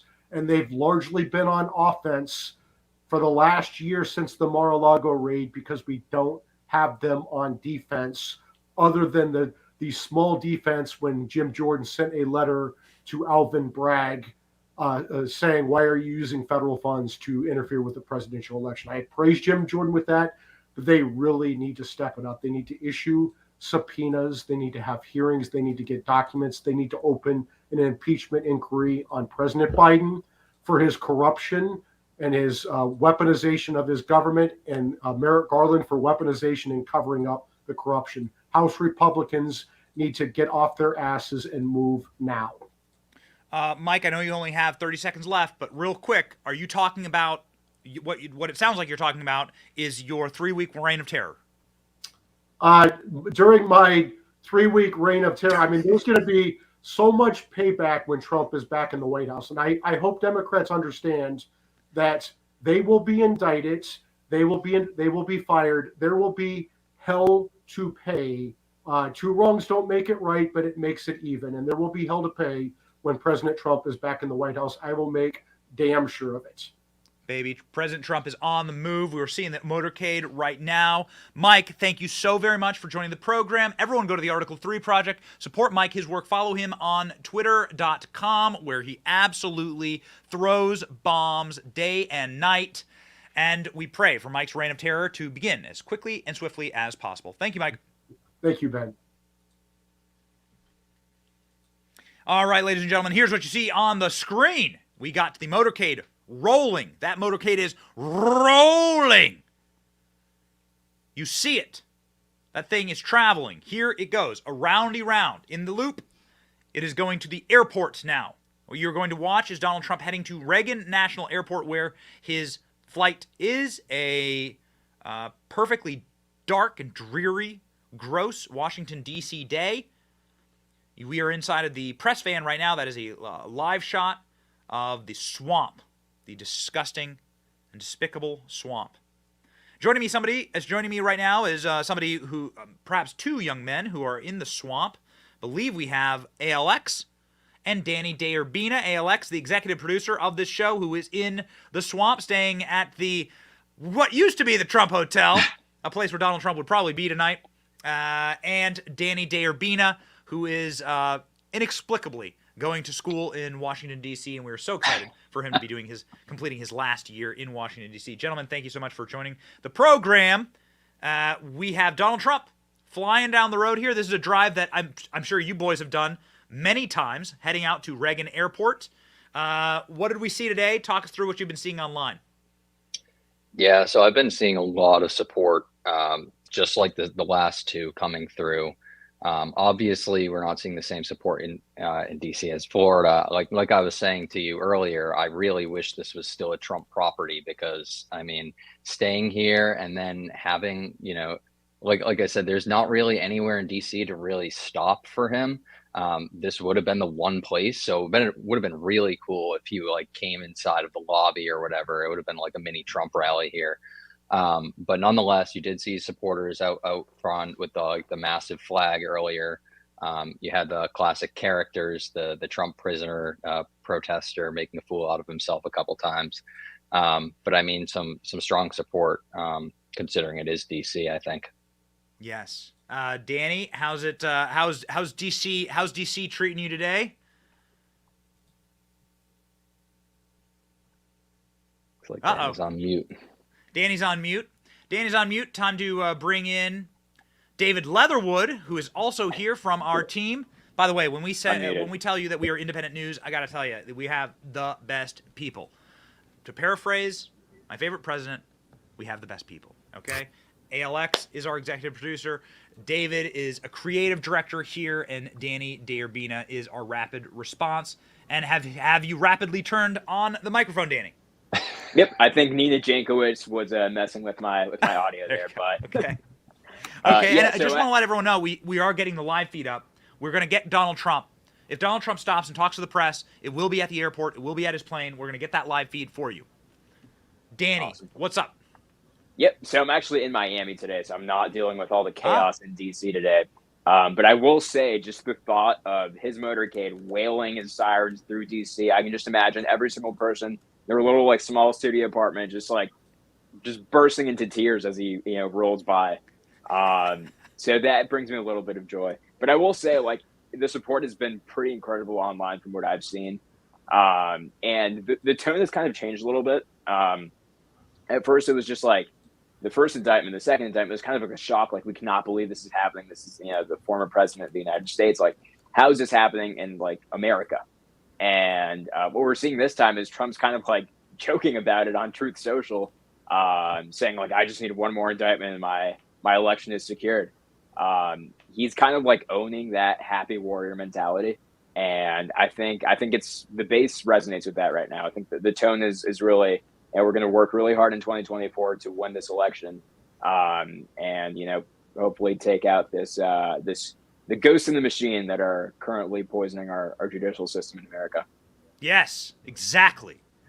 David, what we are seeing right now is inside of the Donald Trump motorcade. We are actually traveling with Donald Trump in his motorcade to the airport, to his famous Trump jet. David, you are very good at picking up the energy online, especially inside of the MAGA movement, of which you are one of the greatest cheerleaders for. Tell us, what has been the energy? What's the energy like right now inside of Magadonia? You know what? I mean, just following this whole indictment saga, all of MAGA is just by this point, by the third indictment, they just think this is such a crock of BS that it's just such a joke at this point. And now I've actually seen people that said, I used to suffer from TDS syndrome. I used to have Trump derangement syndrome. And I never, ever thought in my right mind that I would actually be persuaded to vote for this guy. But now after the third indictment, I might actually vote for this guy. And the people that already love Donald Trump are behind him stronger than ever. They said, I don't care. He could be indicted 1,000 times and I would still vote for him at this point, because the American people are seeing through the gimmick. I mean, this is all just a charade. And people feel insulted that the government thinks they're so stupid that they don't see through this. It's really insulting. And I think your average everyday American is, if they weren't already awake before, they're waking up now. Yeah, we are waking up to watching, just so that you know, we are now on the tarmac at Reagan National. I've never seen footage like this. This is pretty cool to watch. We have the live feed driving down the tarmac at Reagan National Airport. Perhaps you've flown in there. Maybe you have. This is wild. We're going to drive up to Donald Trump's plane. What do you think, ALX? You've met with Donald Trump. You had a 7-hour dinner with Donald Trump a couple of weeks ago that you wore inexplicably a pair of tube socks to. What do you think? Is Donald Trump going to get out and say something to the people? I don't think he'll say anything on the tarmac. Maybe a two-worder. But perhaps when he gets to Bedminster, I think he might, say something. I think he's more likely to say something there than, before he boards. Yeah. But yeah, on the actual plane front though, I haven't gotten to go on just yet. The last time I was supposed to go on didn't end up going on, but it is one of the greatest private jets, Boeing 757. It's an absolutely incredible jet, but this footage is insane because we're seeing the private side of the Reagan airport. Yes. But something that I'd like to touch on for David's point is how he said this is turning never Trumpers into Trumpers. I forgot who said it. Somebody said, would you vote for him if he was in prison? And then somebody who was Team DeSantis said, I'm more likely to vote for him if he was in prison. And he could actually run from prison and then win and then pardon himself and get out. I forgot who I saw that for. Do we have audio? Do we have audio, Royce? Oh, look at the running. They're running. Donald Trump may speak. Let's see. There's no audio yet, ladies and gentlemen. This is wild footage. I mean, this is really cool. Being able to see Trump's jet from this angle, this is really cool. Rolls-Royce and I flew on Trump's jet a couple of months ago. It was wild. Let's see if Donald Trump walks up and talks to the people, walks up and talks to the press. Is that him? Outside the vehicle? So. Sure looks like it. Oh, I think we have audio. Okay, now we have audio, ladies and he might do a gaggle or something. We are live with the big black Donald Trump umbrellas. They're wiping the camera. Come on. Can't get better than this. What's for dinner on the plane today? What do we think? McDonald's. That's McDonald's for sure. Go to. No guava I feel like pastries there should be this time. some dramatic cinematic score to this. It's so dramatic and kind of exciting. We have some sound effects. Royce can play a sound effect. Wrong sound effect. Not that one. There you go. Royce can sing for us too. Jack of all trades. All right.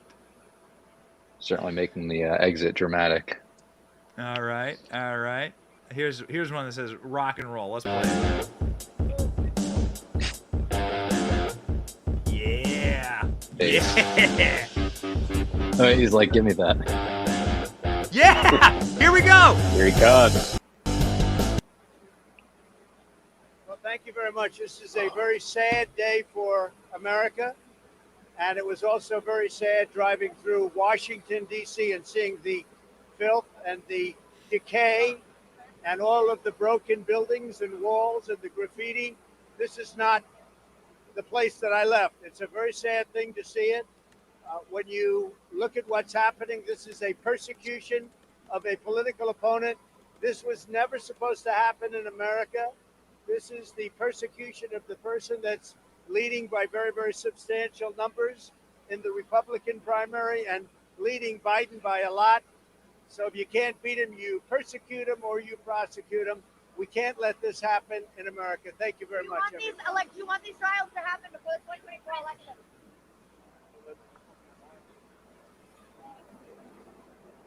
Wow.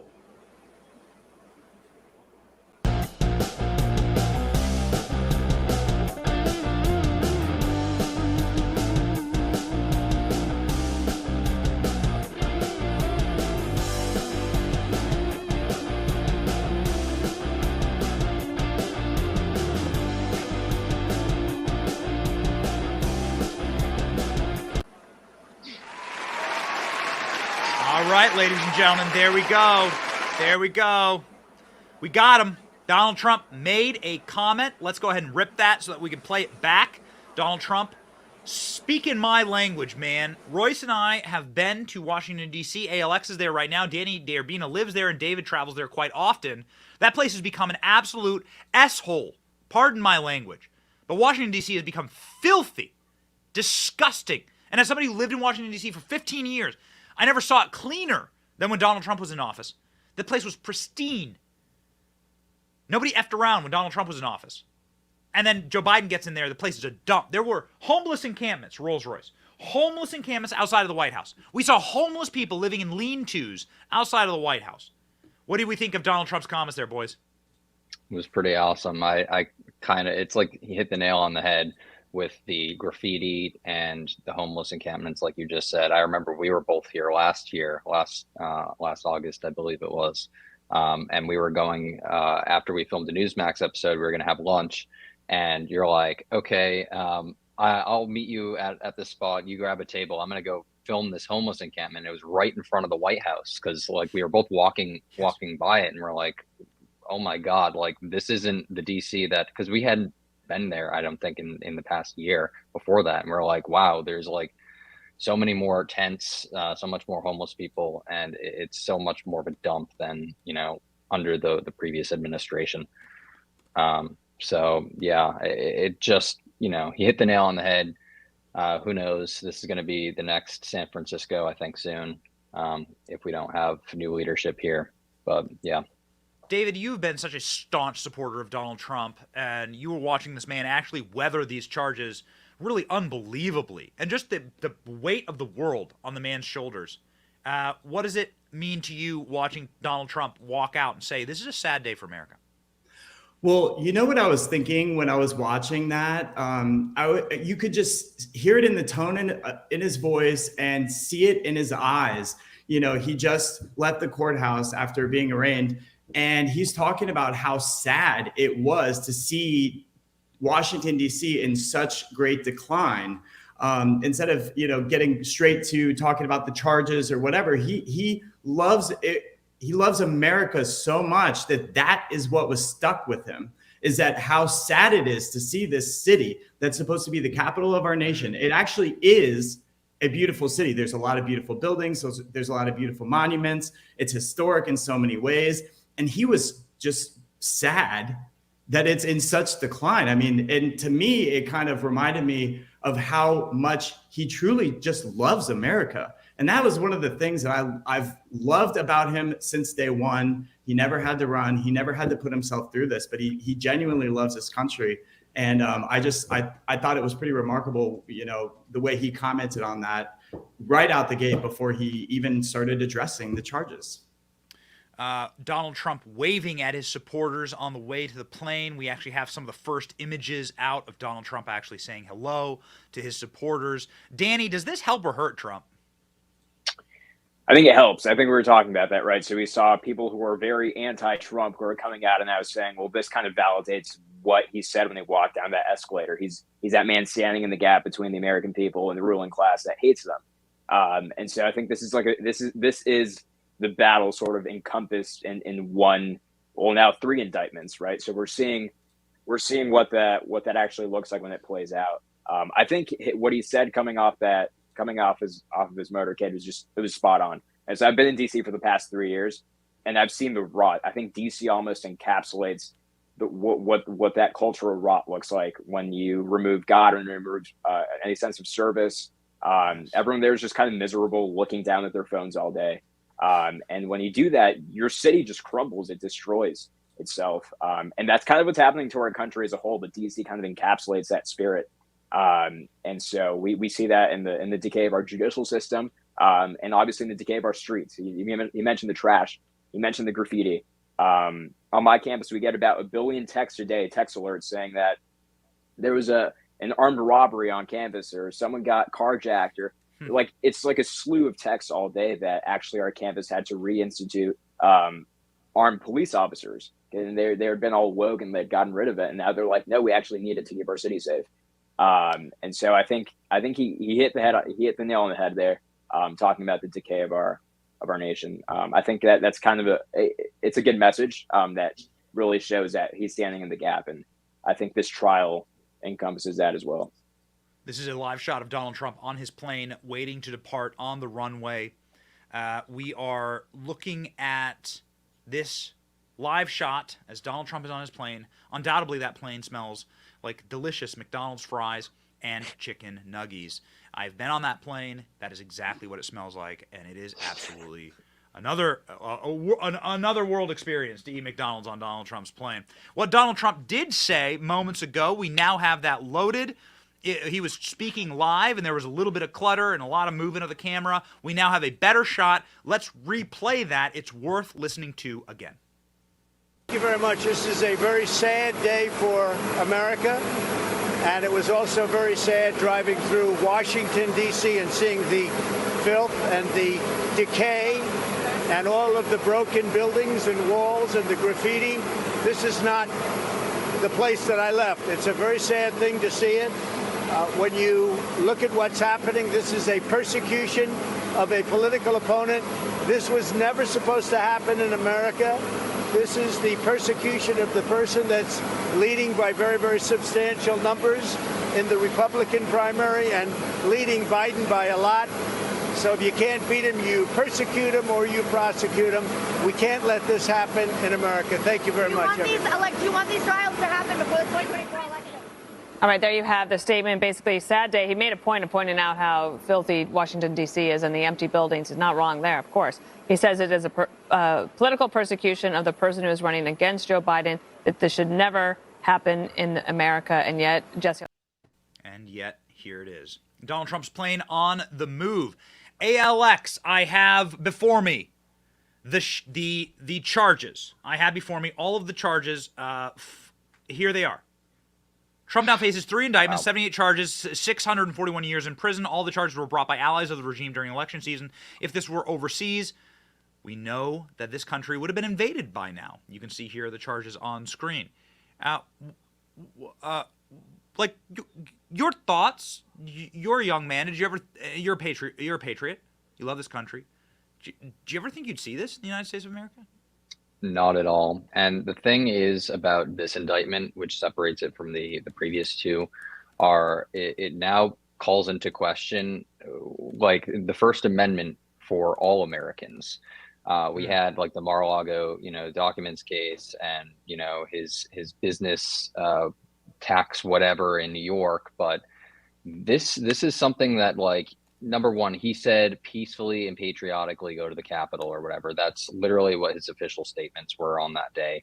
And he is now being charged with trying to, incite the insurrection at the Capitol, and like acting like this is his fault and everything like that. And he very clearly stated that it was, a peaceful gathering. So that calls into question like what American citizens can say. Why is his speech any different because he was the president? And that actually makes it more scary, because he is the president of the United States, the most powerful person in the world, and his speech is being called into question. You or I could say something similar, and now it's a supposedly fair game to be indicted over. So it's actually like insane. It is actually insane. Does this make him stronger, David, as we watch the plane taxi down the runway? Yeah, I mean, I have to say yes. I mean, and he already was so strong. This just kind of cements it, right? And they're expecting a fourth indictment coming down the pipeline. I mean, it's just so ridiculous that our country has existed for over 200 years, and this has literally never happened, not even one time. And then all of a sudden, in a span of it's been 6 months, they're slapping this guy with 3 indictments, 78 charges. The day before the indictment was announced on Tuesday, the New York Times released an article saying how strong Donald Trump was polling. The CNN released an article saying this guy might actually win. They know, they're scared. And it's so funny. You think they would have learned after 2016 and after 2020, all of the attacks. They don't work. They just make this man stronger. It's funny because they talk about the Trump curse, and I'm not really trying to be superstitious or be a conspiracy theorist, but it's like this man, there's something about him. It's like he's untouchable. Anytime you try and go after him, you end up getting destroyed. And I just think it's just turning him into like this Superman figure in America. And he's a symbol of hope and kind of perseverance to so many people. They're like, man, the man is now after Trump. And so many people feel victimized by the man in this country, by the government. And now they relate to Donald Trump even more because he represents that now. Do you think that's, Danny, do you think like that's going to work on the campaign trail? Do you think the whole, they're coming after me, I know more than anyone that this is a corrupted system. I know more than anyone what it's like to watch Hunter Biden, privileged white kids, skate on drug charges, gun charges, lobbying charges. Millions of Americans face these charges, and then they face federal prison for the rest of their lives, and Hunter Biden gets to skate. Donald Trump gets to use that now. You are handing him what seems like a massive gift inside of the 2024 campaign. Maybe I'm wrong. Danny's back on mute. Danny, you're back on mute. Can you unmute him? I cannot. Won't let me unmute him. Sorry, Dan. Sorry, Danny. We cannot hear you. Apologize, guys. Danny's on mute. There he is. He's Nina on Jankowicz again. Wasn't there me. you go. Okay. All right. Come on, buddy. Yeah. So what's that quote? Like they're going after you. I'm just in the way. Yes. This kind of encapsulates that. And I think, like David said, it's kind of like the Teflon Don at this point, where nothing sticks. And I think if he does embrace that happy warrior mentality of just kind of like, I'm going to take the arrows for you, I'm going to take the bullets because we're going to win in 2024 and we're going to take back our system and our country. I think that's a selling message, though. So final words, ALX, from the energy sort of epicenter of the movement. How have people been responding to this? How have you, what has establishment reporters been saying? What has the left been saying, and what has the right been saying? Well, I mean, on CNN and MSNBC, what can you expect? I saw a clip from MSNBC. They were basically talking about how Jack Smith was a triathlete or whatever, and how it matches the energy of how like great he is in these cases or whatever, like basically fawning over him. So, I mean, that's par for the course for MSNBC and CNN. But yeah, everyone else with a brain in their heads and, who actually cares about the future of this country are really rallying behind Donald Trump, I believe. And I know he has some primary challengers. Vivek has been one of the strongest allies that Trump has had. He was here in D.C. in front of the courthouse. He's going to be suing over the FOIA requests. And you've seen him elevate in the polls over that support. So I believe everybody else in the movement is really rallying behind him. They see the danger of where this could, bring our country. And I really do have faith that the Supreme Court is going to step in and make a fool out of Jack Smith again, like the previous case. And I hope that will happen. Ladies and gentlemen, we deeply, deeply appreciate your support on this program. We are 100% independent, and we want to stay that way. If you like our programming and you appreciate the fact that we've been live for 2 hours and 30 minutes, please consider joining the Benny Brigade. The Benny Brigade is the members-only exclusive club where you can support us directly. You can also get incredible swag, access to our VIP speeches and speakers, and awesome members, perks, and exclusives. Please head on over to the Benny Brigade and support the work that we do here. Also, by supporting us, you allow for us to keep these young, talented men paid. Danny DeUrbina, ALX The Lord, and David Leatherwood, along with an incredible team of happy warriors here. Please consider following them on Twitter. These are their Twitter accounts and handles. 557,000 people can't be wrong. David Leatherwood with the Barbie. With the Barbie. You must come back on, David, and explain it. Actually, you can explain it right now. So to be fair, I actually took that photo in 2020. One of my very good friends is a ballerina and a Vogue model, and her husband actually transformed an RV into the Barbie RV. The whole thing is pink, and so they invited me to she's a canceled Barbie. So she was canceled for being a conservative, much like I was canceled back in 2020 as well. So we did a photo shoot, and I've had that on there for like over a year now. And Barbie just happened to come out a couple weeks ago. And, every time my tweets go viral on leftist liberal Twitter, they come to my page and they lose their minds that I'm wearing pink on my page. They can't handle it. So I love it. I love trolling the left. So. More melting their brains. Danny DeUrbina also. Where you at, Danny? Come on his way to 60,000. Let's go, boys. Yep. Let's go. Danny's in his final year, lighting his money on fire, going to higher education. That's fine. That's his business, ladies and gentlemen, and he can have it, I suppose.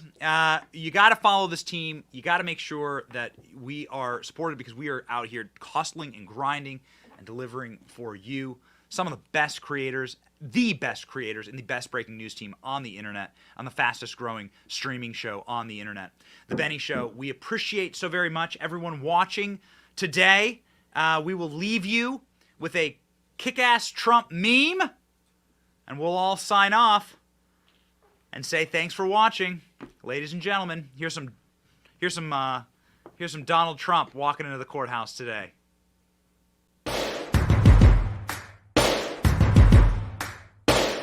First things first, I'ma say all the words inside my head. I'm fired up and tired of the way that things have heartache. From the pain, taking my message. From the veins, speaking my lesson. From the brain, seeing the beauty through the... You made me up, believe.